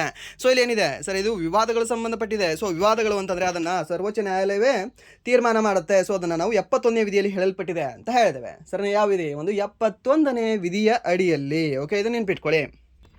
ಹಾಗಾದರೆ ಈ ಒಂದು ಉಪರಾಷ್ಟ್ರಪತಿಯ ಹುದ್ದೆಯ ಬಗ್ಗೆ ಹೇಳ್ತಕ್ಕಂತಹ ವಿಧಿ ಯಾವುದು ಸರ್? ಇದು 63ನೇ ವಿಧಿ ಅಂತ ಹೇಳ್ತೀವಿ. ಹಾಗಾದರೆ ರಾಷ್ಟ್ರಪತಿ ಹುದ್ದೆ ಬಗ್ಗೆ ಹೇಳ್ತಕ್ಕಂಥ ವಿಧಿ ಯಾವುದು ಸರ್? ಈ ಒಂದು 52ನೇ ವಿಧಿ ಅಂತ ಹೇಳ್ತೇವೆ. ಓಕೆ, ಆ್ಯಂಡ್ ದೆನ್ ನೆಕ್ಸ್ಟ್ ಈ ಒಂದು ರಾಷ್ಟ್ರಪತಿಯ ಒಂದು ಎಲೆಕ್ಷನ್ ಬಗ್ಗೆ ಹೇಳ್ತಕ್ಕಂಥ ವಿಧಿ ಯಾವುದು ಸರ್? 54 ಅಂತ ಹೇಳ್ತೀವಿ. ಆ್ಯಂಡ್ ದೆನ್ ಅದರ ಒಂದು ರೂಲ್ಸ್ಗಳ ಬಗ್ಗೆ ಹೇಳ್ತಕ್ಕಂಥದ್ದು 55 ಅಂತ ಹೇಳ್ತೀವಿ. ಚುನಾವಣೆ ಹೇಗೆ ನಡೀಬೇಕು ಎಂತ ಎಲ್ಲ ಅಂತ. ಓಕೆ, ಆ್ಯಂಡ್ ನೆಕ್ಸ್ಟ್ ಅವರ ಒಂದು ಟರ್ಮ್ ಬಗ್ಗೆ ಹೇಳ್ತಕ್ಕಂಥದ್ದು, ಯಾರು ಒಂದು ರಾಷ್ಟ್ರಪತಿಯ ಟರ್ಮ್ ಬಗ್ಗೆ ಹೇಳ್ತಕ್ಕಂಥದ್ದು 56ನೇ ವಿಧಿ ಅಂತ ಹೇಳ್ತೀವಿ. ಸರ್ ಎಷ್ಟು ವರ್ಷ ಇರುತ್ತೆ ಸರ್ ಅವ್ರ ಟರ್ಮ್? 5 ವರ್ಷ ಇರುತ್ತೆ ಅಂತ ಹೇಳ್ತೀವಿ. ಯಾರು? ಒಂದು ರಾಷ್ಟ್ರಪತಿದ್ದು. ಹಾಗಾದರೆ ರಾಷ್ಟ್ರಪತಿ ಇವಾಗ ಪ್ರಸ್ತುತ ಎಷ್ಟನೇದವ್ರು ಇದ್ದಾರೆ ಸರ್? 15ನೇ ರಾಷ್ಟ್ರಪತಿ ಇದ್ದಾರೆ. ಮತ್ತೆ 15 ಇವಾಗ ಹೇಳ್ತಾ ಕೊಡಬೇಕಾ? ಓಕೆ, ನಿಮಗೆ ಎಕ್ಸ್ಟ್ರಾ ಡೇ ಕ್ಲಾಸಲ್ಲಿ ಹೇಳಿದ್ದೀನಿ ಅನಿಸುತ್ತೆ. ಓಕೆ, ಬಟ್ ಫಸ್ಟ್ ನಿಮಗೆ 3 ಜನದ ನೆನಪಿಟ್ಕೊಳ್ಳಿ. ಯಾರು ಸರ್? ಫಸ್ಟ್ ಈ ಒಂದು ಬಾಬು ರಾಜೇಂದ್ರ ಪ್ರಸಾದ್ ಅಂತ ಹೇಳ್ತೇವೆ. ಆ್ಯಂಡ್ ದೆನ್ ಸೆಕೆಂಡ್ ಯಾರು ಅಂತ ಹೇಳ್ತೀವಿ ಸರ್? ಸರ್ವಪಲ್ಲಿ ರಾಧಾಕೃಷ್ಣನ್ ಅಂತ ಹೇಳ್ತೀವಿ. 3ನೇದವರು ಜಾಕಿರ್ ಹುಸೇನ್ ಅವರು ಅಂತ ಹೇಳ್ತೀವಿ. ಆ್ಯಂಡ್ ದೆನ್ 4ನೇದವರು ವಿ ಗಿರಿ ಅವರು ಅಂತ ಹೇಳ್ತೀವಿ. 5ನೇದವರು ಫಕ್ರುದ್ದೀನ್ ಅಲಿ ಅವರು ಅಂತ ಹೇಳ್ತೀವಿ. 6ನೇದವರು ಈ ಒಂದು ನೀಲಂ ಸಂಜೀವ್ ರೆಡ್ಡಿ ಅಂತ ಹೇಳ್ತೀವಿ. 7ನೇದವರು ಜ್ಞಾನಿ ಜೈಲ್ ಸಿಂಗ್ ಅಂತ ಹೇಳ್ತೇವೆ. ಆ್ಯಂಡ್ ದೆನ್ ನೆಕ್ಸ್ಟ್ 8ನೇದವರು ವೆಂಕಟರಮಣ ಅವರು ಅಂತ ಹೇಳ್ತೀವಿ. ಆ್ಯಂಡ್ ದೆನ್ ನೆಕ್ಸ್ಟ್ ಈ ಒಂದು 9ನೇದವರು ಶಂಕರ್ ದಯಾಳ್ ಶರ್ಮಾ ಅವರು ಅಂತ ಹೇಳ್ತೇವೆ. Okay, and then next important ಆಗೋದು ನಿಮಗೆ ಈ 11ನೇದವರು. ಓಕೆ, ಯಾರು ಸರ್? ನಮ್ಮ A P J Abdul Kalam ಅವರು ಅಂತ ಹೇಳ್ತೇವೆ. ಸರಿನಾ? ಸೊ ಇದನ್ನು ಸಹ ನೀವು ನೆನ್ಪಿಟ್ಕೊಳ್ಳಿ. ಆ್ಯಂಡ್ ದೆನ್ ನೆಕ್ಸ್ಟ್ ಪ್ರಶ್ನೆ, ಸಂತಾಲ್ ಬಂಡಾಯ ಅಥವಾ ಈ ಒಂದು ಹುಲ್ ಬಂಡಾಯ ಯಾವಾಗ ಆರಂಭವಾಯಿತು ಅಂತ ಕೇಳಿದಾನೆ. ಸರ್ ಈ ಒಂದು ಸಂತಾಲ್ ದಂಗೆ ಆಗತ್ತಲ್ವಾ, ಯಾವಾಗಿದು ಆರಂಭ ಆಗುತ್ತೆ ಅಂತ? ಯಾವಾಗ ಆರಂಭ ಆಗುತ್ತೆ ಸರ್ ಈ ಒಂದು ಸಂತಾಲ್ ದಂಗೆ? ಈ ಒಂದು ಸಂತಾಲ್ ದಂಗೆಗೆ ಇರ್ತಕ್ಕಂಥ ಇನ್ನೊಂದು ಹೆಸರು ಕೇಳ್ತಾನೆ ನಿಮಗೆ, ಅವಾಗ ಗೊತ್ತಿರಲಿ ನಿಮಗೆ. ಹುಲ್ ದಂಗೆ ಅಂತ ಹೇಳ್ತೀವಿ ನಾವು. ಅದನ್ನು ಏನಂತ ಹೇಳ್ತೀವಿ? ಹುಲ್ಲು ದಂಗೆ ಅಂತ ಹೇಳ್ತೀವಿ. ಹುಲ್ ಮೀನ್ಸ್ ನಮ್ಮ ಕನ್ನಡದಲ್ಲಿ ಬರ್ತಕ್ಕಂಥ ಹುಲ್ಲಲ್ಲ. ಹುಲ್ಲು ಮೀನ್ಸ್ ಏನಂತ ಹೇಳ್ತೀವಿ ನಾವು? ಈ ಗ್ರಾಸ್ ಅದಲ್ಲ. ಓಕೆ, ಸೊ ಇಲ್ಲಿ ಹುಲ್ ಅನ್ನೋದು ಈ ಒಂದು ಒಡಿಸಿ ಪದ ಆಗಿದೆ. ಸೊ ಆ ಒಂದು ಹುಲ್ ದಂಗೆ ಅಥವಾ ಈ ಒಂದು ಸಂತಾಲ್ ದಂಗೆ ಯಾವಾಗ ಆರಂಭವಾಯಿತು ಅಂತ? ಯಾವಾಗ ಆರಂಭವಾಗಿದೆ ಸರ್? ಇದು ಆರಂಭ ಆಗಿರತಕ್ಕಂತಹ ದಿನಾಂಕ ಸರ್ 1855 ಅಂತ ಹೇಳ್ತೀವಿ. ಸರ್ ಯಾವಾಗ? ಈ ಒಂದು 1855ರಲ್ಲಿ ಈ ಒಂದು ಹುಲ್ ಬಂಡಾಯ ಅಥವಾ ಈ ಒಂದು ಸಂತಾಲ್ ದಂಗೆ ಆರಂಭವಾಯಿತು ಅಂತ ಹೇಳ್ತೇವೆ. ಸೊ ಇದನ್ನ ನೆನ್ಪಿಟ್ಕೊಳ್ಳಿ, ಇದು ಸಹ ನಿಮ್ಗೆ ಕೇಳೋ ಚಾನ್ಸಸ್ ಇರುತ್ತೆ. ಆ್ಯಂಡ್ ನೆಕ್ಸ್ಟ್ ಈ ಒಂದು 1836ರಲ್ಲಿ ಅಮರ ಸುಳ್ಯ ದಂಗ್ಯ ಅಂತ ಹೇಳ್ತೀವಿ ಸರ್ನ. ಸೊ ಅದನ್ನು ಸಹ ನೀವು ನೆನ್ಪಿಟ್ಕೊಂಡ್ರೆ ಬಹಳ ಉತ್ತಮ. ಆ್ಯಂಡ್ ದೆನ್ ನೆಕ್ಸ್ಟ್ ಇದನ್ನು ಮುನ್ನಡೆಸಿರ್ತಕ್ಕಂಥ ವ್ಯಕ್ತಿಗಳು ಯಾರು ಅಂತ ಕೇಳ್ತಾನೆ ನಿಮಗೆ. 1855ರಲ್ಲಿ ಒಂದು ಸಂತಾಲ್ ದಂಗೆ ನಡೀತು, ಹುಲ್ ದಂಗೆ ನಡೀತು. ಹಾಗಾದರೆ ಅದನ್ನು ಮುನ್ನಡೆಸಿರ್ತಕ್ಕಂಥ ವ್ಯಕ್ತಿ ಯಾರು ಅಂತ? ಸರ್ನ ಯಾರು ಅಂದರೆ ಸರಿ ಒಂದು ಸಿದ್ದು ಮತ್ತು ಕನ್ಹು ಅಂತ ಹೇಳ್ತೀವಿ. ಸರ್ನ ಯಾರು? ಒಂದು ಸಿದ್ದು ಮತ್ತು ಕನ್ಹು ಅನ್ನೋರು ಇದನ್ನು ಮುನ್ನಡೆಸ್ತಾರೆ. ಆ್ಯಂಡ್ ದೆನ್ ಇದರಲ್ಲಿ ಮತ್ತೆ ನಿಮಗೆ ಇನ್ನೂ ಇಬ್ಬರದ್ದು ಹೆಸರು ಕೇಳಿದ್ದಾನೆ.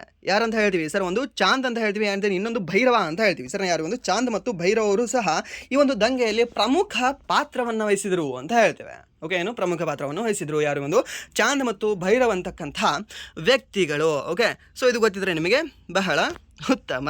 ಆ್ಯಂಡ್ ದೆನ್ ನೆಕ್ಸ್ಟ್ ಬೇರೆ ಯಾವ ದಂಗೆ ಕೇಳ್ಬೋದು ನಿಮಗೆ ಈ ಒಂದು ಉತ್ತರ ಭಾರತದಲ್ಲಿ ಅಂತಂದರೆ ಸರಿ ಒಂದು ಮುಂಡಾ ದಂಗೆ ಅಂತ ಹೇಳ್ತೀವಿ. ಮುಂಡಾ ರೆಬಿಲಿಯನ್ ಅಂತ ಹೇಳ್ತೀವಿ. ಸೊ ಅದು ಮುಂಡಾ ಈ ಒಂದು ಬಿರ್ಸಾ ಮುಂಡಾ ಅವರು ನಾಯಕತ್ವವನ್ನು ವಹಿಸ್ತಾರೆ. ಸೊ ಹಾಗಾದರೆ ಅದು ನಡೆದಿರ್ತಕ್ಕಂಥದ್ದು ಯಾವಾಗ ಅಂತ ಸರ್? 1899 ಮತ್ತು 1900 ಇಸ್ವಿಯಲ್ಲಿ ಇದು ನಡೀತದೆ. ಓಕೆ, 1899 ಅಂತಲೇ ಜಾಸ್ತಿ ಬುಕ್ಕಲ್ಲಿ ಮೆನ್ಷನ್ ಮಾಡಿರ್ತಾನೆ. ಬಟ್ ನಿಮ್ಗೆ ಗೊತ್ತಿರಲಿ 1899 to 900 ಅಂತ ಹೇಳ್ತೇವೆ. ಓಕೆ, ಸಾರಿ 1900 ಅಂತ ಹೇಳ್ತೇವೆ. ಸೊ ಇದು ಗೊತ್ತಿರಲಿ ನಿಮಗೆ, ಯಾಕಂದರೆ ಈ ರೀತಿ ನಿಮಗೆ ಕೇಳೋ ಚಾನ್ಸಸ್ ಸ್ವಲ್ಪ ಇರುತ್ತೆ. ಆ್ಯಂಡ್ ನೆಕ್ಸ್ಟ್ ಒಂದು ಕೋಲರ ದಂಗೆ ನಡೀತದೆ. ಓಕೆ, ಒಂದು ಕೋಲರ ದಂಗೆ ಯಾವ ನಡೀತದೆ ಸರ್? ಇದು ಕೋಲ್ ಹೇಗಿರುತ್ತೆ? ಉದ್ದವಾಗಿರುತ್ತೆ. 1831 ಇಲ್ಲಿ ಉದ್ದವಾಗಿದೆ ಇದು ಒಂದು ಲಾಸ್ಟಿನ ಯೂನಿಟ್ ಡಿಜಿಟ್ ಒಂದೊಂದು ನೆನ್ಪಿಟ್ಕೊಂಡ್ರೆ ಸಾಕು, ಸ್ವಲ್ಪ ಹೆಲ್ಪ್ ಆಗುತ್ತೆ. ಸೊ ಇದು ಕೋಲಾರ ದಂಗೆ ಅಂತ ಹೇಳ್ತೇವೆ. ಆ್ಯಂಡ್ ನೆಕ್ಸ್ಟ್ ಮತ್ತೊಂದು ದಂಗೆ ನಡೀತದಲ್ವ, ಯಾವುದು ಬಿಲ್ ದಂಗೆ ಅಂತ ಹೇಳ್ತೀವಿ ಸರ್. ಸೊ ಇದನ್ನ ನೆನ್ಪಿಟ್ಕೊಳ್ಳಿ, ಇದು ಸಹ ನಿಮ್ಗೆ ಇಂಪಾರ್ಟೆಂಟ್ ಆಗುತ್ತೆ. ಈ ಬಿಲ್ ದಂಗೆ ಯಾವಾಗ ಆರಂಭವಾಯಿತು ಸರ್? ಅಲ್ಲಿ ಶ್ರೀರಾಮ್ಪುರದಲ್ಲಿ ಕಾಲೇಜ್ ಕಟ್ಟಿದ್ರಲ್ವಾ? ಯಾವಾಗ ಕಟ್ಟಿದ್ರು ಸರ್ ಶ್ರೀರಾಮ್ಪುರದಲ್ಲಿ ಕಾಲೇಜ್? ಸೊ 1818ರಲ್ಲಿ ಕಟ್ಟಿದ್ರು ಸರ್. ಹೌದು ಸರ್. ಈ ಒಂದು ಬಿಲ್ ದಂಗೆ ಸಹ ನಡೆದಿರೋದು 1818 ಅಂತ ಹೇಳ್ತೀವಿ. 1818ರಿಂದ ಇದು ಎಷ್ಟು ವರ್ಷ ನಡೀತು ಸರ್? ಒಂದೇ ವರ್ಷ ನಡೀತಾ? ಇಲ್ಲ, 1831ರವರೆಗೆ ನಡೀತದೆ ಇದು. ಯಾವುದೇ ಒಂದು ಬಿಲ್ ದಂಗೆ. ಬಟ್ ನಿಮಗೆ ನಾರ್ಮಲಿ ಬುಕ್ಗಳಲ್ಲಿ ನೋಡೋಕೆ ಸಿಗೋದು 1831 ಆದರೂ ಸಿಗುತ್ತೆ, 1818 ಆದರೂ ಸಿಗುತ್ತೆ.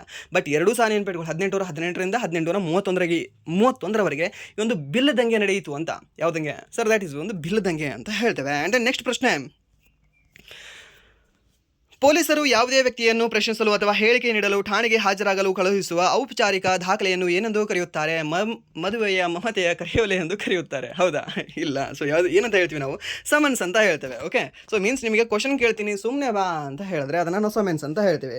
ನಿನಗೆ ಇಲ್ಲಿ ಹೊಡೆದಾಕ್ತೀನಿ, ಇಲ್ಲಿ ನಿನಗೆ ನೀನು ಏನೋ ಒಂದು ತಪ್ಪು ಮಾಡಿದ್ಯಾ ಅದಕ್ಕೆ ಬಾ ಅಂತ ಒಂದು ನೋಟಿಸ್ ಕೊಟ್ಟು ಕಳಿಸ್ರೆ ಅದನ್ನು ನಾವು ವಾರಂಟ್ ಅಂತ ಹೇಳ್ತೇವೆ. ಓಕೆ, ಡಿಫ್ರೆನ್ಸ್ ಗೊತ್ತಿರಲಿ. ಜಸ್ಟ್ ನಿಮಗೆ ಕ್ವಶನ್ ಮಾಡೋಕ್ಕೆ ಕರೆದ್ರು ಅಂತ ಹೇಳಿದ್ರೆ, ಓಕೆ ಬಾಪ ಅಂತ ಹೇಳಿದ್ರು ಅಂದರೆ ಅದು ನಿಮಗೆ ಸಮನ್ಸ್ ಆಗಿರುತ್ತೆ. ಓಕೆ, ಜಸ್ಟ್ ಏನು ಮಾಡ್ತಿದ್ಯಾ, ಎಂತ ಊಟ ಆಯ್ತಾ ಅಂತ ಕೇಳಿದ್ರೆ, ಇಫ್ ಇಲ್ಲ ನಿಮಗೆ ಸ್ವಲ್ಪ ಟ್ರೀಟ್ಮೆಂಟ್ ಕೊಡ್ತೀನಿ ನಿನಗೆ ಅಂತಂದರೆ ಅಲ್ಲಿ ವಾರೆಂಟ್ ತೊಗೊಂಡು ಬಂದಿರ್ತಾರೆ ಅವರು, ಅಷ್ಟೇ.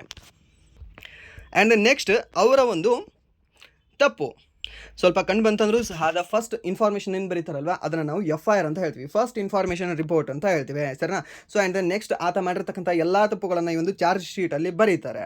ಓಕೆ. ಆ್ಯಂಡ್ ನೆಕ್ಸ್ಟ್ ಈ ಒಂದು ವಾರಂಟ್, ಇವಾಗ ಹೇಳ್ದಲ್ಲ ವಾರಂಟ್ ಮತ್ತು ಈ ಒಂದು ಸಮನ್ಸ್ಗೆ ಡಿಫ್ರೆನ್ಸ್. ಓಕೆ, ಇಷ್ಟು ಗೊತ್ತಿದ್ರೆ ಸಾಕು ನಿಮಗೆ. ಈ ಕ್ವಶನ್ ರಿಪೀಟೆಡ್ ನೋಡಿ, ಇದು ರಿಪೀಟ್ ಕೇಳ್ತಿದ್ದಾನೆ. ಓಕೆ, ನಿಮ್ಗೆ ಹೇಳ್ತಿದ್ದೀನಿ, ಒಂದು ಟಾಪಿಕ್ ನಿಮಗೆ ಕಾಮನ್ ಸೆನ್ಸ್ ಮೇಲೆ ಕೇಳ್ತಿದ್ದಾನೆ, ಜಸ್ಟ್ ಕಾಮನ್ ಸೆನ್ಸ್. ಇದು ನಿಮ್ಗೆ ಯಾವ ಬುಕ್ಕಲ್ಲಿ ಓದಲ್ಲ, ಏನು ಸಹ ಇಲ್ಲ. ಜಸ್ಟ್ ನೀವು ನ್ಯೂಸ್ ನೋಡಿದ್ರೆ ಆ್ಯಂಡ್ ದೆನ್ ಇಲ್ಲ ಅಂತಾರೆ ಈ ಫಿಲ್ಮ್ ನೋಡಿದ್ರೆ ಗೊತ್ತಾಗತ್ತಲ್ಲ, ಇದು ಕ್ರೈಮ್ ಸ್ಟೋರಿ ಫಿಲ್ಮ್, ಒಂದು 2 ಮೂವಿ ನೋಡಿದ್ರೆ ಇದು ಗೊತ್ತಿರುತ್ತೆ ಎಲ್ರಿಗೂ ಸಹ. ಓಕೆ. ಸೊ ಇದ್ರ ಮೇಲೆ ನಿಮಗೆ 1 ಅಥವಾ 2 ಕ್ವಶನ್ ಕೇಳ್ತಿದ್ದಾನೆ. ಮೇ ಬಿ ಪೊಲೀಸರ ಮೇಲೆ ಜಾಸ್ತಿ ಇಲ್ಲವಾಗಿದೆ SSC GD ಕ್ವಶನ್ ಪೇಪರ್ ತೆಗೆಯತಕ್ಕಂಥ ವ್ಯಕ್ತಿಗೆ. ಸೊ ಅದಕ್ಕೆ ನೆನ್ಪಿಟ್ಕೊಳ್ಳಿ, ಇದ್ರ ಮೇಲೆ ಬರುತ್ತೆ, ಅದು ಕಾಮನ್ ಸೆನ್ಸ್ ಪ್ರಶ್ನೆನೇ ಬರುತ್ತೆ. ಸ್ವಲ್ಪ ಗೊತ್ತಿದ್ರೆ ಸಾಕು ನಿಮಗೆ.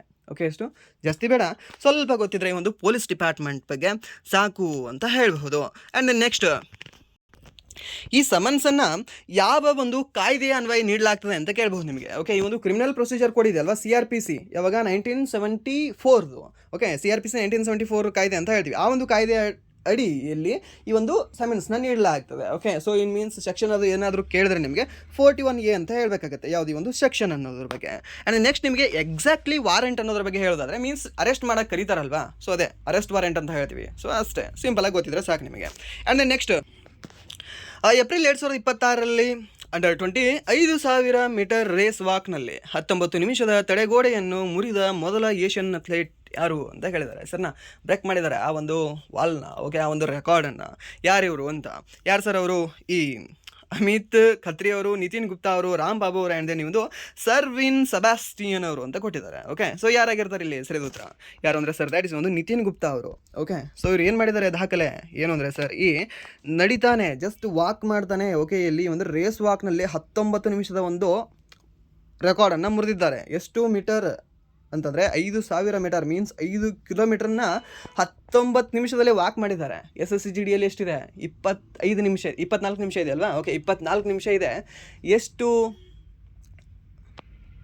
ದೂರ ಇದೆ? 5 ಕಿಲೋಮೀಟರ್ ದೂರ ಇದೆ. ಹಾಗಾದರೆ ಅಲ್ಲಿ ನೀವು ವಾಕ್ ಮಾಡ್ಬೋದಾ, ರನ್ ಮಾಡಬಹುದಾ? ಅಲ್ಲಿ ರನ್ ಮಾಡಬಹುದು ನೀವು. ಓಕೆ. ಬಟ್ ಇಲ್ಲಿ ಏನು ಹೇಳಿದ್ದಾನೆ ಅಂದರೆ ವಾಕ್ ಮಾಡ್ಬೋದು ಅಂತ ಕೊಟ್ಟಿದ್ದಾರೆ. ಸರ್ ನಾವೇ ಕ್ರಾಸ್ ಮಾಡ್ತೀವಲ್ಲ ಸರ್ ಅಂತ ನಿಮ್ಗೆ ಅನಿಸ್ಬೋದು. ಓಕೆ, ಅದಲ್ಲ, ಅಲ್ಲಿ ನೀವು ರನ್ ಮಾಡ್ತೀರಾ. ಬಟ್ ಇವರು ರೇಸ್ ಮಾಡಿದ್ದಾರೆ. ಓಕೆ, ರೇಸ್ ವಾಕ್ ಮಾಡಿದ್ದಾರೆ.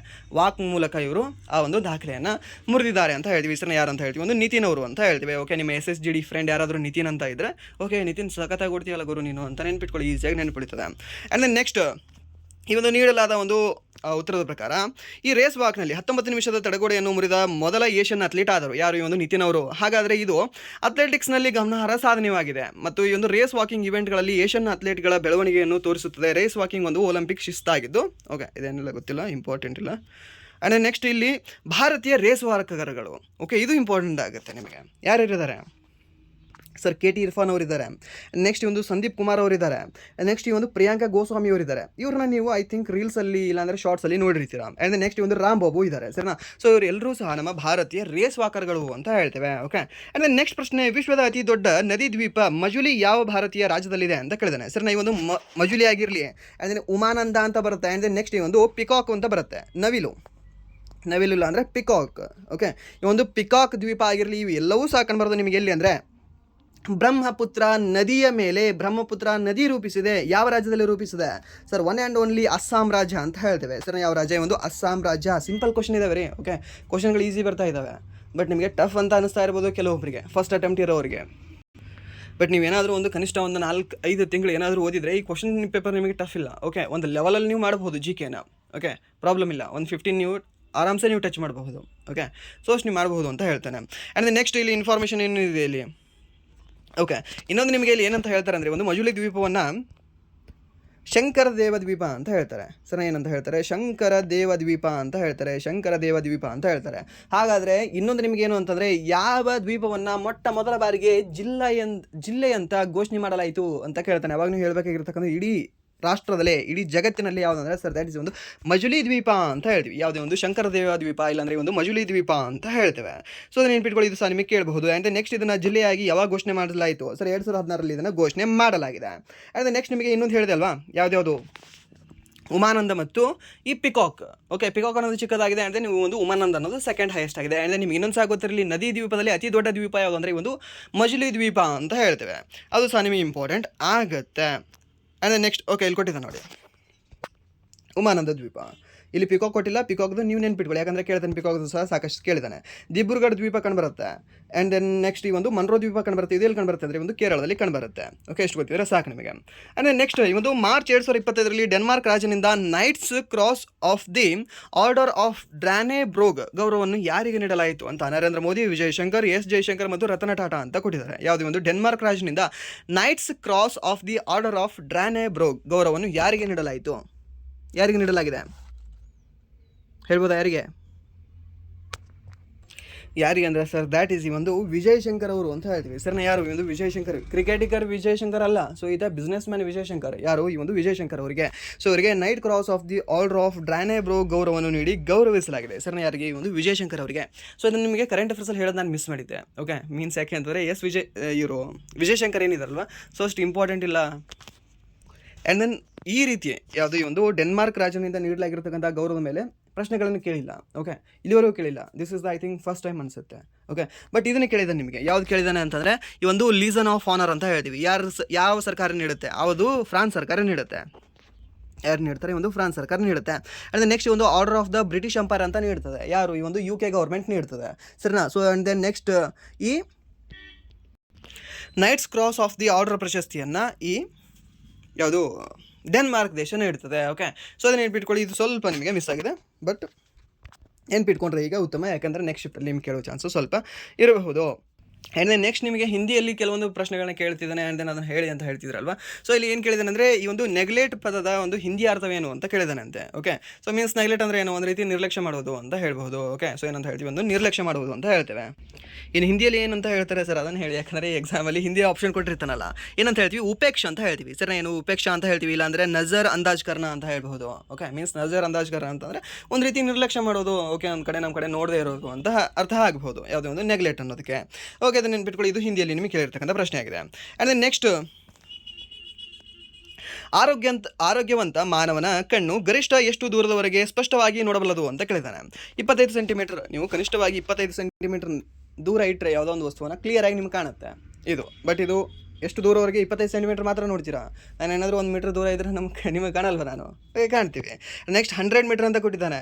ಓಕೆ, ಸೊ 100 ಮೀಟರ್ ಅಲ್ವಾ? ರಾಂಗ್ ಆಗುತ್ತೆ ಅಲ್ವಾ ಇದು? ಸ್ಟೇಡಿಯಮಲ್ಲಿ 100 ಮೀಟರ್ಗಿಂತ ದೂರನೇ ಇರುತ್ತೆ ನಿಮ್ಮ ಒಂದು ಚೇರ್. ಓಕೆ, ಸೊ ಅಲ್ಲಿಂದ ನೋಡ್ಬೋದಲ್ವಾ ನೀವು ಕ್ರಿಕೆಟ್ನ. ಓಕೆ, ಸೊ ಮೀನ್ಸ್ 100 ಮೀಟರ್ ಆಗಲ್ಲ. ಹೇಳಿದ್ದೇನೆ 1 ಕಿಲೋಮೀಟರ್ ಅಂತ ಕೊಟ್ಟಿದ್ದಾನೆ. ಹೇಳಿದ್ದೇನೆ ಅನಂತ ಅಂತ ಕೊಟ್ಟಿದ್ದಾನೆ. ಸೊ ಇದಕ್ಕೆ ಸರಿ ಉತ್ತರ ಯಾವುದಾಗುತ್ತೆ? ಯಾವುದು ಅಂದರೆ ಸರ್, ದ್ಯಾಟ್ ಈಸ್ ಈ ಒಂದು ಅನಂತ ಅಂತ ಹೇಳ್ತೀವಿ. ಮೀನ್ಸ್ ಇನ್ಫೈನೈಟಾಗಿ ನಾವು ನೋಡಬಹುದು. ಮೀನ್ಸ್ ಚಂದ್ರ ಕಾಣ್ತಾನಲ್ವ ನಮಗೆ? ಇನ್ಫೈನೈಟ್. ಎಷ್ಟು ದೂರದಲ್ಲಿದ್ದಾನೆ ಚಂದ್ರ? ಓಕೆ, ಸೂರ್ಯ ಎಷ್ಟು ದೂರದಲ್ಲಿದ್ದಾನೆ ಕಾಣ್ತಾನಲ್ವ ನಮ್ಮ ಬ್ರೇಕಂಡಲ್ಲಿ? ಸೊ ಆತ ಏನು ಕೇಳಿದೆ ನಿಮಗೆ? ಕ್ಲಿಯರಾಗಿ ನೋಡಬೇಕಾ? ನೋಡೋಕೆ ನಿಮಗೆ ಎಷ್ಟಾಗುತ್ತೆ ಅಂತ ಕೇಳಿಲ್ಲ ನಿಮಗೆ. 6/6 ಅಥವಾ 6/9 ಅಂತ ಕೇಳಿಲ್ಲ ನಿಮಗೆ. ಬಟ್ ಅಲ್ಲಿ ಆತ ಏನು ಕೇಳಿದೆ ಅಂದರೆ ಎಷ್ಟು ದೂರವಾಗಿ ನಾವು ನೋಡಬಹುದು ಸ್ಪಷ್ಟವಾಗಿ ಅಂತ. ಓಕೆ, ಒಟ್ಟಿನಲ್ಲಿ ನಮಗೆ ಅದು ಕಾಣಬೇಕು, ಬಟ್ ಎಕ್ಸಾಕ್ಟ್ ಇಷ್ಟು ನಮಗೆ ಪ್ರಿಸೈಸ್ ಆಗಿ ಕಾಣಬೇಕು ಅಂತ ಕೇಳಿಲ್ಲ. ಜಸ್ಟ್ ಸ್ಪಷ್ಟವಾಗಿ ಅಷ್ಟು ಗೊತ್ತಿದ್ರೆ ಸಾಕು ನಮಗೆ. ಎಷ್ಟು ಅಂದರೆ ನಾವು ಅನಂತದವರೆಗೆ ನೋಡ್ಬೋದು ಅಂತ ಆಗುತ್ತೆ. ಆದರೆ ನೆಕ್ಸ್ಟ್ ನಿಮಗೆ ಇನ್ನೊಂದು, ಇವಾಗ ನಾವು ದೂರದ ವಸ್ತುಗಳನ್ನು ನೋಡುವಾಗ ನಮ್ಮ ಕಣ್ಣಿನ ಮಸೂರವು ತೆಳ್ಳಗಾಗ್ತದ ದಪ್ಪಗಾಗ್ತದ ಅಂತ ಕೇಳ್ತೇನೆ ನಿಮಗೆ.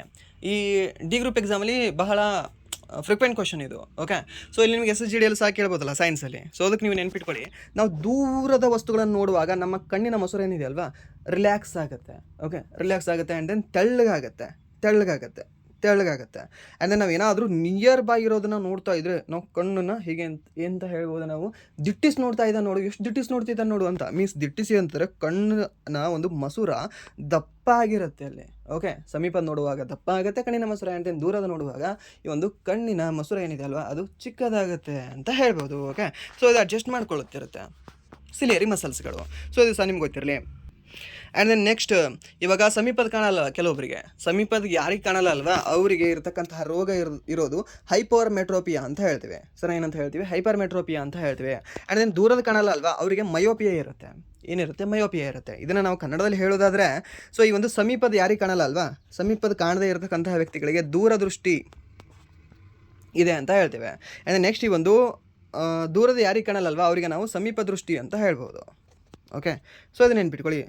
ವಯಸ್ಸು ವರ್ಷ ಇದೆ, ಎರಡೂ ಸಹ ಸ್ವಲ್ಪ ಡಿಫ್ರೆನ್ಸ್ ಇದೆ. ಸೊ ಇದು ನೆನ್ಪಿಟ್ಕೊಂಡ್ರೆ ನಿಮಗೆ ಬಹಳ ಉತ್ತಮ. ಓಕೆ, ಸೊ ಇಲ್ಲಿ ಮಯೋಪಿಯಾ ಮತ್ತು ಹೈಪರ್ ಮೆಟ್ರೋಪಿಯಾ. ಅದನ್ನು ಒಂದು ಮಯೋಪಿಯಾದಲ್ಲಿ ಯಾವ ಒಂದು ಲೆನ್ಸ್ಗಳನ್ನು ಬಳಸಲಾಗ್ತದೆ? ಸರ್ ಇಲ್ಲಿ ನಾವು ಕಾನ್ಕೇವ್ ಲೆನ್ಸ್ಗಳನ್ನು ಬಳಸಲಾಗ್ತದೆ. ನೆಕ್ಸ್ಟ್ ಒಂದು ಹೈಪರ್ ಮೆಟ್ರೋಪಿಯಾದಲ್ಲಿ ನಾವು ಯಾವ ಲೆನ್ಸನ್ನು ಬಳಸಲಾಗ್ತದೆ? ಸರ್ ಅಲ್ಲಿ ನಾವು ಕಾನ್ವೆಕ್ಸ್ ಲೆನ್ಸನ್ನು ಬಳಸಲಾಗ್ತದೆ ಅನ್ನೋದು ನಿಮ್ಗೆ ಗೊತ್ತಿರಲಿ. ಓಕೆ, ಯಾಕಂದರೆ ಇದು ಸಾಕಷ್ಟು ಸರಿ ಕೇಳಿದ್ದಾನೆ. ಇದು SSGDಯಲ್ಲಿ ಕೇಳಿದ್ದಾನೆ, MTSಲ್ಲಿ ಕೇಳಿದ್ದಾನೆ, ಆ್ಯಂಡ್ ನೆಕ್ಸ್ಟ್ ನಿಮ್ಮ RRBD ಗ್ರೂಪ್ ಎಕ್ಸಾಮಲ್ಲಿ ಸಹ ಕೇಳಿದ್ದಾನೆ. ಆ್ಯಂಡ್ ನೆಕ್ಸ್ಟ್ ನಿಮಗೆ ಇಲ್ಲಿ ಏನು ಕೇಳಿದ್ರೆ ಅಂದರೆ ಕ್ವಶನ್, ಈ ಒಂದು ಕವಿಯತ್ರಿ ಎಂಬ ಪದದ ಒಂದು ಸ್ಪೆಲ್ಲಿಂಗ್ ಏನು ಅಂತ ಕೇಳಿದಾನೆ. ಮೀನ್ಸ್ ಹಿಂದಿಯಲ್ಲಿದೆ, ಆ್ಯಕ್ಚುಲಿ ಕನ್ನಡದಲ್ಲಿಲ್ಲ, ಹಿಂದಿಯಲ್ಲಿದೆ. ಸೊ ಅಲ್ಲಿ ಹಿಂದಿಯಲ್ಲಿ ನೀವು ಏನು ಬರುತ್ತಲ್ವ, ಕವಿಯತ್ರಿ ನಿಮಗೆ ಸೇಮ್ ಬರೋದಿಲ್ಲ, ಅಲ್ಲಿ ಬೇರೆ ಬಂದಿರುತ್ತೆ. ಈಸಿಯಾಗಿ ನೀವು ನೋಡಿ ಆನ್ಸರ್ ಮಾಡಿದ್ರೆ ಸಾಕು. ಆ್ಯಂಡ್ ದೆನ್ ನೆಕ್ಸ್ಟ್ ಹಸ್ತಕ್ಷೇಪ ಎಂಬ ಪದದ ಒಂದು ಸ್ಪೆಲ್ಲಿಂಗ್ ಕೇಳಿದ್ದಾನೆ. ಸೊ ಅದ್ರದ್ದು ಸಹ ನೀವು ಸೇಮ್ ಮಾಡಿದ್ರೆ ಸಾಕು. ಆ್ಯಂಡ್ ದೆನ್ ನೆಕ್ಸ್ಟ್ ಪ್ರಶ್ನೆ, ಭಾರತೀಯ ಮಹಿಳಾ ಕ್ರಿಕೆಟ್ ತಂಡ ತನ್ನ ಮೊದಲ ಟೆಸ್ಟ್ ಪಂದ್ಯವನ್ನು ಯಾವ ವರ್ಷ ಆಡಿತು ಅಂತ ಕೇಳಿದ್ದಾನೆ. ಸರ್ ಯಾವ ವರ್ಷ ಆಡಿದೆ? ಸರ್ ಇದು ಆಡಿರತಕ್ಕಂಥದ್ದು ಈ 1973, 1976 ಆ್ಯಂಡ್ ದೆನ್ 1978 ಮತ್ತು ಈ ಒಂದು 1982 ಅಂತ ಕೊಟ್ಟಿದ್ದಾರೆ. ಸೊ ಹಾಗಾದರೆ ಯಾವ ವರ್ಷ ಇದು ಆಡಿದೆ ಮಹಿಳಾ ಕ್ರಿಕೆಟ್ ತಂಡ? ಯಾವ ವರ್ಷ ಹೇಳ್ಬೋದಾ? ಯಾವ ವರ್ಷ ಆಡಿದೆ? ಬಟ್ ಎಲ್ಲಿ ಆಡಿದೆ ಅಂತ ಹೇಳ್ಬೋದಾ ನೀವು? ಎಲ್ಲಿ ಆಡಿರ್ಬೋದು? ಎಲ್ಲಿ ಅಂದರೆ ನಮ್ಮ ಚಿನ್ನಸ್ವಾಮಿ ಸ್ಟೇಡಿಯಮಲ್ಲಿ ಫಸ್ಟ್ ಟೈಮ್ ಆಡ್ತಾರೆ. ಸರ್ ನಮ್ಮ ಭಾರತೀಯ ಮಹಿಳಾ ಕ್ರಿಕೆಟ್ ತಂಡ ಏನಿದೆ ಅಲ್ವಾ ಅವ್ರದ್ದು ಮೊದಲ ಟೆಸ್ಟ್ ಮ್ಯಾಚನ್ನು ಆಡಿರ್ತಕ್ಕಂಥದ್ದು ನಮ್ಮ ಚಿನ್ನಸ್ವಾಮಿ ಸ್ಟೇಡಿಯಮಲ್ಲಿ. ಓಕೆ, ಈ ಒಂದು ಶಾಂತರಂಗ ಚಿನ್ನಸ್ವಾಮಿ ಸ್ಟೇಡಿಯಮಲ್ಲಿ ಈ ಒಂದು ಮ್ಯಾಚ್ ಆಡಲಾಗ್ತದೆ. ಆ್ಯಂಡ್ ದೆನ್ ಯಾವ ವರ್ಷ ಆಡಲಾಗ್ತದೆ? ಸರ್ ಈ ಒಂದು 1976ರಲ್ಲಿ ಆಡಲಾಗ್ತದೆ. ಓಕೆ, ಇವಾಗ ಈ ಒಂದು 1976ರಲ್ಲಿ. ಹಾಗಾದರೆ ಆವಾಗಿದ್ದಿರ್ತಕ್ಕಂಥ ನಮ್ಮ ಭಾರತ ತಂಡದ ಮಹಿಳಾ ನಾಯಕಿ ಯಾರು ಅಂತ? ಯಾರು ಸರ್ ಅವರು? ಯಾರು ಅಂದರೆ ಡಯಾನಾ ಎಡುಲ್ಜಿ ಅವರು ಅಂತ ಹೇಳ್ತೀವಿ. ಸರ್ ಯಾರು ಅಂತ ಹೇಳ್ತೀವಿ? ಒಂದು ಡಯಾನಾ ಎಡುಲ್ಜಿ ಅವರು ಅಂತ ಹೇಳ್ತೀವಿ. ಎಡುಲ್ಜಿ ಅವರು. ಇವ್ರ ಹೆಸರು ಎಲ್ಲೋ ಕೇಳಿದ್ದೀನಿ ಅಂತ ಸ್ವಲ್ಪ ಕರೆಂಟ್ ಅಫೇರ್ಸ್ ಮಾನಿಟರ್ ಮಾಡೋರಿಗೆ ಇದು ಗೊತ್ತಿರುತ್ತೆ. ಸರ್ ಎಲ್ಲಿ ಕೇಳಿದ್ದೀವಿ? ಎಲ್ಲಿ ಕೇಳಿದ್ದೀರಾ ನೀವು? ಎಲ್ಲಿ ಅಂದರೆ ನಿಮ್ಗೆ ಗೊತ್ತಿರಲಿ, last year 2025 cricket hall of fame award ನೀಡಿದರು ನಮ್ಮ BCCI. ಆ ಕ್ರಿಕೆಟ್ ಹಾಲ್ ಆಫ್ ಫೇಮಲ್ಲಿ, ಸಾರಿ ಈ ಒಂದು ICC ನೀಡಲಾಗಿತ್ತು. ICC. ಓಕೆ, ICC, BCC ಅಲ್ಲ, ICC. ಸೊ ಆ ICC cricket hall of the fame award ನೀಡಲಾಗಿತ್ತು. ಅದರಲ್ಲಿ ನಮ್ಮ ಭಾರತದ ಡಯಾನಾ ಎಡುಲ್ಜಿ ಅವರು ಸಹ ಇದ್ದರು. ಸರ್ ಇಲ್ಲ ಸರ್ MS ಧೋನಿ ಅವರು ಇದ್ದರು. ಹೌದು, MS ಧೋನಿ ಅವರು ಸಹ ಇದ್ದರು. ಅವ್ರ ಜೊತೆಗೆ ಡಯಾನಾ ಎಡುಲ್ಜಿ ಅವರು ಸಹ ಇದ್ದರು. ಇದು ನಿಮ್ಗೆ ಗೊತ್ತಿರಲಿ, ಲಾಸ್ಟ್ ಇಯರ್. ಸೊ ಅದಕ್ಕೆ ಇಂಪಾರ್ಟೆಂಟ್ ಆಗ್ತಾರೆ, ಅದನ್ನು ನಿಮಗೆ ಕೇಳಬಹುದು. ಯಾವಾಗ? 1976ರಲ್ಲಿ ಇವರು ನಾಯಕಿಯಾಗಿದ್ದರು. ನಮ್ಮ ಮೊದಲ ಟೆಸ್ಟ್ ಮ್ಯಾಚ್ನ ಒಬ್ಬ ನಾಯಕಿ ಅಂತ ಹೇಳ್ತೀವಿ. And then first one day ವಿಶ್ವಕಪ್ ನಡೆದಿದ್ದು ಯಾವಾಗ? ಸರ್ 1975 ಫಸ್ಟ್ ಒನ್ ಡೇ ವಿಶ್ವಕಪ್ ನಡೆದಿತ್ತು. ಅದು ಸಹ ನಿಮ್ಗೆ ಗೊತ್ತಿರಲಿ. ಆ್ಯಂಡ್ ದೆನ್ ಫಸ್ಟ್ ಈ ಒಂದು ಹಾಕಿ ವಿಶ್ವಕಪ್ ನಡೆದಿದ್ದು ಯಾವಾಗ? ಸರ್ 1971 ನಡೆದಿತ್ತು. ಹಾಗಾದರೆ ನಾವು ಫಸ್ಟ್ ಈ ಒಂದು ಹಾಕಿ ವಿಶ್ವಕಪ್ ಗೆದ್ದಿರ್ತೇವಾಗ? ಸರ್ 1975 ನಾವು ಗೆದ್ದಿದ್ವಿ. ಎಲ್ಲಿ ಗೆದ್ದಿದ್ವಿ? ಮಲೇಷಿಯಾದ ಒಂದು ಕೋಲಾಲಂಪುರ ಅಂತ ಹೇಳ್ತೀವಿ. ಎಷ್ಟನೇ ಆವೃತ್ತಿ ಆಗಿತ್ತು? ಸರ್ 3ನೇ ಆವೃತ್ತಿ ಆಗಿತ್ತು.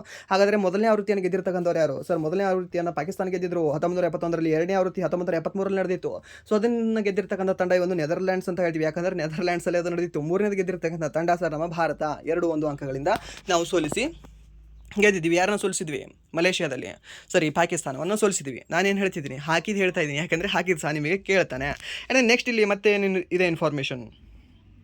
ಓಕೆ, ಇಲ್ಲಿದೆ ನೋಡಿ. ಆ್ಯಂಡ್ ನೆಕ್ಸ್ಟ್ ಈ ಒಂದು ಭಾರತದ ಮಹಿಳೆಯರ ಮೊದಲ ಏಕದಿನ ಅಂತಾರಾಷ್ಟ್ರೀಯ. ಓಕೆ, ಫಸ್ಟ್ ಈ ಒಂದು ಟೆಸ್ಟ್ ನಡೆದಿದ್ದು 1976ಅಲ್ಲಿ. ಆ್ಯಂಡ್ ದೆನ್ ನೆಕ್ಸ್ಟ್ ನಿಮಗೆ ಇನ್ನೊಂದು ಗೊತ್ತಿರಲಿ, ಈ ಒಂದು ಒನ್ ಡೇ ಮ್ಯಾಚ್ ನಡೆದಿದ್ದು ಫಸ್ಟ್ ಯಾವಾಗ ಅಂದರೆ 1978ಅಲ್ಲಿ. ಯಾವಾಗ? 1978ಅಲ್ಲಿ first time test. And then first time ಈ ಒಂದು ಒನ್ ಡೇ ಮ್ಯಾಚ್ ಅಂತ ಹೇಳ್ತೀವಿ 1976 ಆ್ಯಂಡ್ ದೆನ್ 1978 ಅಂತ ಹೇಳ್ತೇವೆ. ಆ್ಯಂಡ್ ದೆನ್ ನೆಕ್ಸ್ಟ್ ಈ ಒಂದು ಕ್ರಿಕೆಟ್ ಆಟಗಾರ ಇರ್ತೀರಿ, ನಿಮ್ಗೆ ಗೊತ್ತಿರ್ತಾರೆ. ಓಕೆ, ಸೊ ಯಾರ್ಯಾರು? Sir the fast bowler Jhulan Goswami ಅವರು, and then the batsman Mithali Raj ಅವರು, ಆ್ಯಂಡ್ ದೆನ್ ನಮ್ಮ Indian current captain Harmanpreet Kaur ಅವರು ಅಂತ ಹೇಳ್ತೀವಿ. ಆ್ಯಂಡ್ ನೆಕ್ಸ್ಟ್ ಈ ಒಂದು ನಮ್ಮ ಭಾರತದ ಒಂದು ಉಪನಾಯಕಿ ಯಾರು? ಸರ್ ಸ್ಮೃತಿ ಮಂದಾನ ಅಂತ ಹೇಳ್ತೀವಿ. ಹಾಗೆ ನಮ್ಮ RCB ತಂಡದ ನಾಯಕಿ ಯಾರು? ಸರ್ ಸ್ಮೃತಿ ಮಂದಾನ ಅಂತ ಹೇಳ್ತೇವೆ.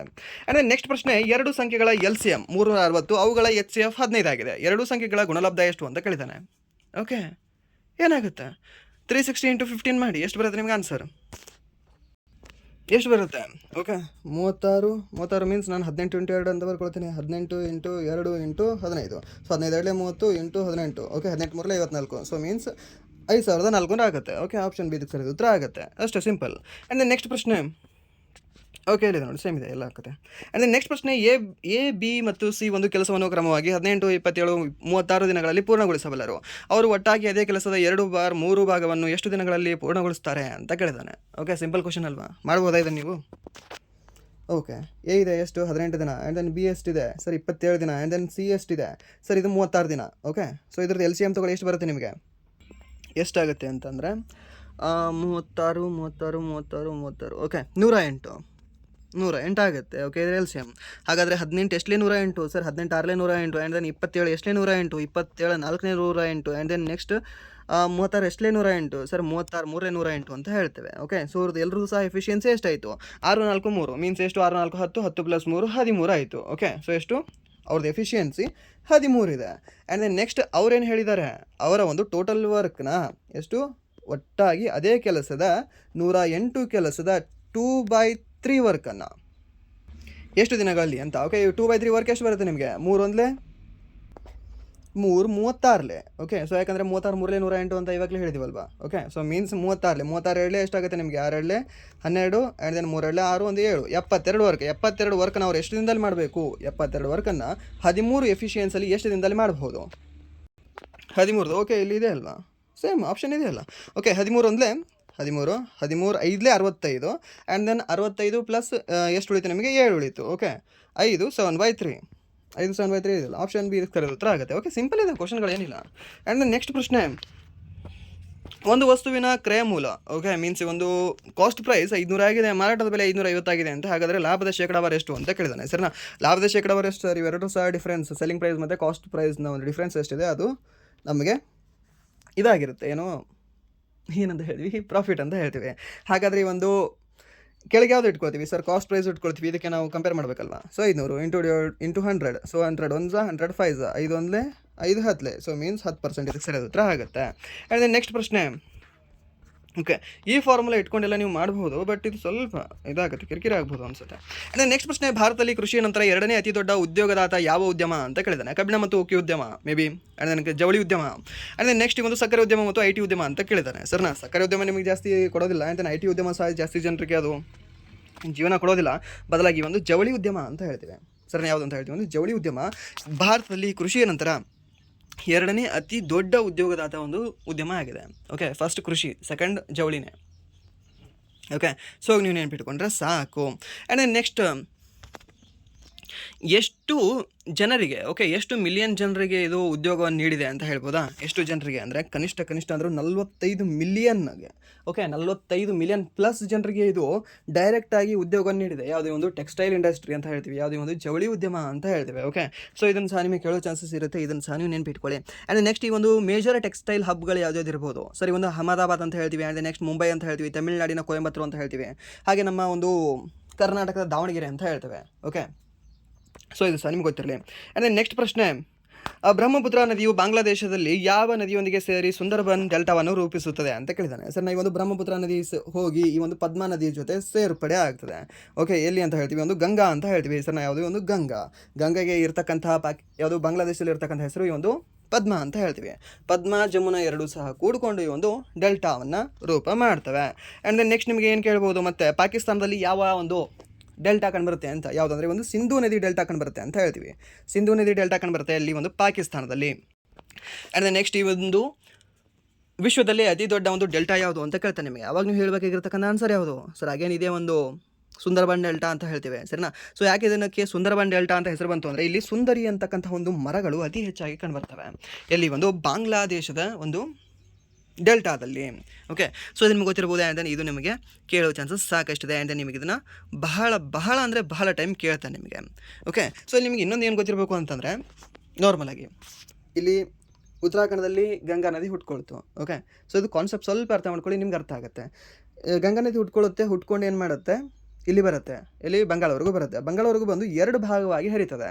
ಸೊ ಒಂದು ಭಾಗವನ್ನು ನಾವು ಹೂಗ್ಲಿ ನದಿ ಅಂತ ಕರಿತೀವಿ, ಆ್ಯಂಡ್ ಇನ್ನೊಂದು ಭಾಗವನ್ನು ನಾವು ಪದ್ಮಾ ನದಿ ಅಂತ ಕರಿತೀವಿ. ಎಲ್ಲಿ ಒಂದು ಬಾಂಗ್ಲಾದೇಶಕ್ಕೆ ಎಂಟ್ರಿ ಆದಾಗ. ಓಕೆ, ಆ್ಯಂಡ್ ನೆಕ್ಸ್ಟ್ ಇಲ್ಲಿ ಬರುತ್ತೆ ಯಾವುದು ಸರಿ, ಬ್ರಹ್ಮಪುತ್ರ ನದಿ ಬರುತ್ತೆ ಅರುಣಾಚಲ ಪ್ರದೇಶದ ಮೂಲಕ, ಅಸ್ಸಾಂ ಮೂಲಕ ಮುಂದೆ ಏನು ಬಂತು ಇಲ್ಲಿ ಬರುತ್ತೆ. ಆ ಬ್ರಹ್ಮಪುತ್ರ ನದಿ ಬ್ರಹ್ಮಪುತ್ರ ಅಂತಲೇ ಇರುತ್ತೆ. ಆ ಬ್ರಹ್ಮಪುತ್ರ ನದಿ ಯಾವಾಗ ಈ ಒಂದು ಮೇಘಾಲಯದಿಂದ ಕ್ರಾಸ್ ಆಗುತ್ತಲ್ವ, ಅಸ್ಸಾಮಿಂದ ಸ್ವಲ್ಪ ಕೆಳಗಡೆ ಕ್ರಾಸ್ ಆಗುತ್ತಲ್ವ, ಅಲ್ಲಿ ಕ್ರಾಸ್ ಆದಾಗ ಅದಕ್ಕೆ ಬರ್ತಕ್ಕಂಥ ಹೆಸರು ಜಮುನಾ ಅಂತ ಹೇಳ್ತೀವಿ. ಸರಿನಾ, ಏನು ಜಮುನಾ. ಹಾಗಾದರೆ ಪದ್ಮಾ ಬಂತು, ಇಲ್ಲಿ ಜಮುನಾ ಬಂತು. ಈ ಪದ್ಮಾ ಮತ್ತು ಜಮುನಾ ಇಲ್ಲಿ ಒಂದು ಪಾಯಿಂಟಲ್ಲಿ ಮೀಟ್ ಆಗ್ತವೆ. ಈ ಪಾಯಿಂಟಲ್ಲಿ ಮೀಟ್ ಆದಾಗ ಇಲ್ಲಿ ಮುಂದೆ ಏನು ಹರಿತಾವಲ್ವಾ, ಸೊ ಇದಕ್ಕೆ ನಾವು ಜಮುನಾ ನದಿ ಅಂತ ಸಹ ಕರೆಯಲ್ಲ, ಆ್ಯಂಡ್ ಈ ಒಂದು ಪದ್ಮಾ ನದಿ ಅಂತ ಸಹ ಕರೆಯಲ್ಲ. ಬದಲಾಗಿ ಮೇಘನಾ ನದಿ ಅಂತ ಕರಿತೇವೆ. ಏನಂತ ಹೇಳ್ತೀವಿ, ಮೇಘನಾ ರಿವರ್ ಅಂತ ಹೇಳ್ತೀವಿ. ನಿಮಗೆ ಕೇಳ್ಬೋದು ಪದ್ಮಾ ಮತ್ತು ಜಮುನಾ ಮರ್ಜ್ ಆದ ನಂತರ ಯಾವ ಹೆಸರಿಂದ ಕರೆಯಲ್ಪಡ್ತದೆ ಅಂತ. ಅವಾಗ ನೀವು ಹೇಳಬೇಕಾಗಿರ್ತಕ್ಕಂಥದ್ದು ಮೇಘ ಅಂತ. ಓಕೆ, ಏನಂತ ಹೇಳ್ತೀವಿ, ಮೇಘನಾ ನದಿ ಅಂತ ಹೇಳ್ತೇವೆ. ಸೊ ಇದು ನಿಮಗೆ ಕೇಳ್ತಾನೆ, ಇದು ಮೋಸ್ಟ್ ಇಂಪಾರ್ಟೆಂಟ್ ಕ್ವಶನ್ ಅಂತ ಹೇಳ್ಬೋದು ನಿಮಗೆ. ಓಕೆ, ಆ್ಯಂಡ್ ದೆನ್ ನೆಕ್ಸ್ಟ್ ನಿಮ್ಗೆ ಇನ್ನೊಂದು ಸಹ ಗೊತ್ತಿರಲಿ, ಒಂದು ಯುನೆಸ್ಕೋ ವರ್ಲ್ಡ್ ಹೆರಿಟೇಜಸ್ನಲ್ಲಿ ಈ ಒಂದು ಸುಂದರ್ಬನ್ ಡೆಲ್ಟಾವು ಸಹ ಸೇರ್ಪಡೆ ಆಗಿದೆ. ಓಕೆ, ಸೊ ಇದಾಗಿತ್ತು ಇಲ್ಲಿವರೆಗೆ 30 ಏಪ್ರಿಲ್ ಫಸ್ಟ್ ಶಿಫ್ಟಲ್ಲಿ ನಡೆದಿರ್ತಕ್ಕಂಥ SSC GD GK ಪ್ರಶ್ನೆ ಪತ್ರಿಕೆಯ ಒಂದು ಅನಲೈಸಿಸ್. ಸೊ ಇಲ್ಲಿವರೆಗೂ ವಿಡಿಯೋ ನೋಡೋದಕ್ಕಾಗಿ ಫಸ್ಟ್ ಆಫ್ ಆಲ್ ಧನ್ಯವಾದಗಳು. ಆ್ಯಂಡ್ ದೆನ್ ಇಲ್ಲಿವರೆಗೂ ವಿಡಿಯೋ ನೋಡಿ ನಿಮಗೆ ಏನಾದರೂ ವಿಡಿಯೋ ಇಷ್ಟ ಆಗಿದ್ರೆ ಪ್ಲೀಸ್ ವಿಡಿಯೋನ ಲೈಕ್ ಮಾಡಿ, ಸಬ್ಸ್ಕ್ರೈಬ್ ಮಾಡಿ. ಇಫ್ ನಿಮಗೆ ವಿಡಿಯೋ ಇಷ್ಟ ಆಗಲಿಲ್ಲ ಅಂದರೆ ಸೊ ಬಿಸ್ಲಿ ಡಿಸ್ಲೈಕ್ ಮಾಡಿ ಅಂತ ಹೇಳ್ತಾ, ಹಾಗೆ ನಾವು ಹೇಳ್ತಕ್ಕಂಥ ಒಂದು ಶೈಲಿ ನಿಮಗೆ ಏನಾದರೂ ಇಷ್ಟ ಆಗ್ತಿತ್ತು ಅಂದರೆ ನೀವು ಕಾಮೆಂಟ್ನ ಮಾಡ್ಬೋದು ಅಂತ ಹೇಳ್ತೇನೆ. ಸರಿ, ನಾನು ಸೊ ಇಷ್ಟು ಹೇಳ್ತಾ ವಿಡಿಯೋನ ಇಲ್ಲಿಗೆ ಎಂಡ್ ಮಾಡ್ತೇನೆ. Once again thank you so much.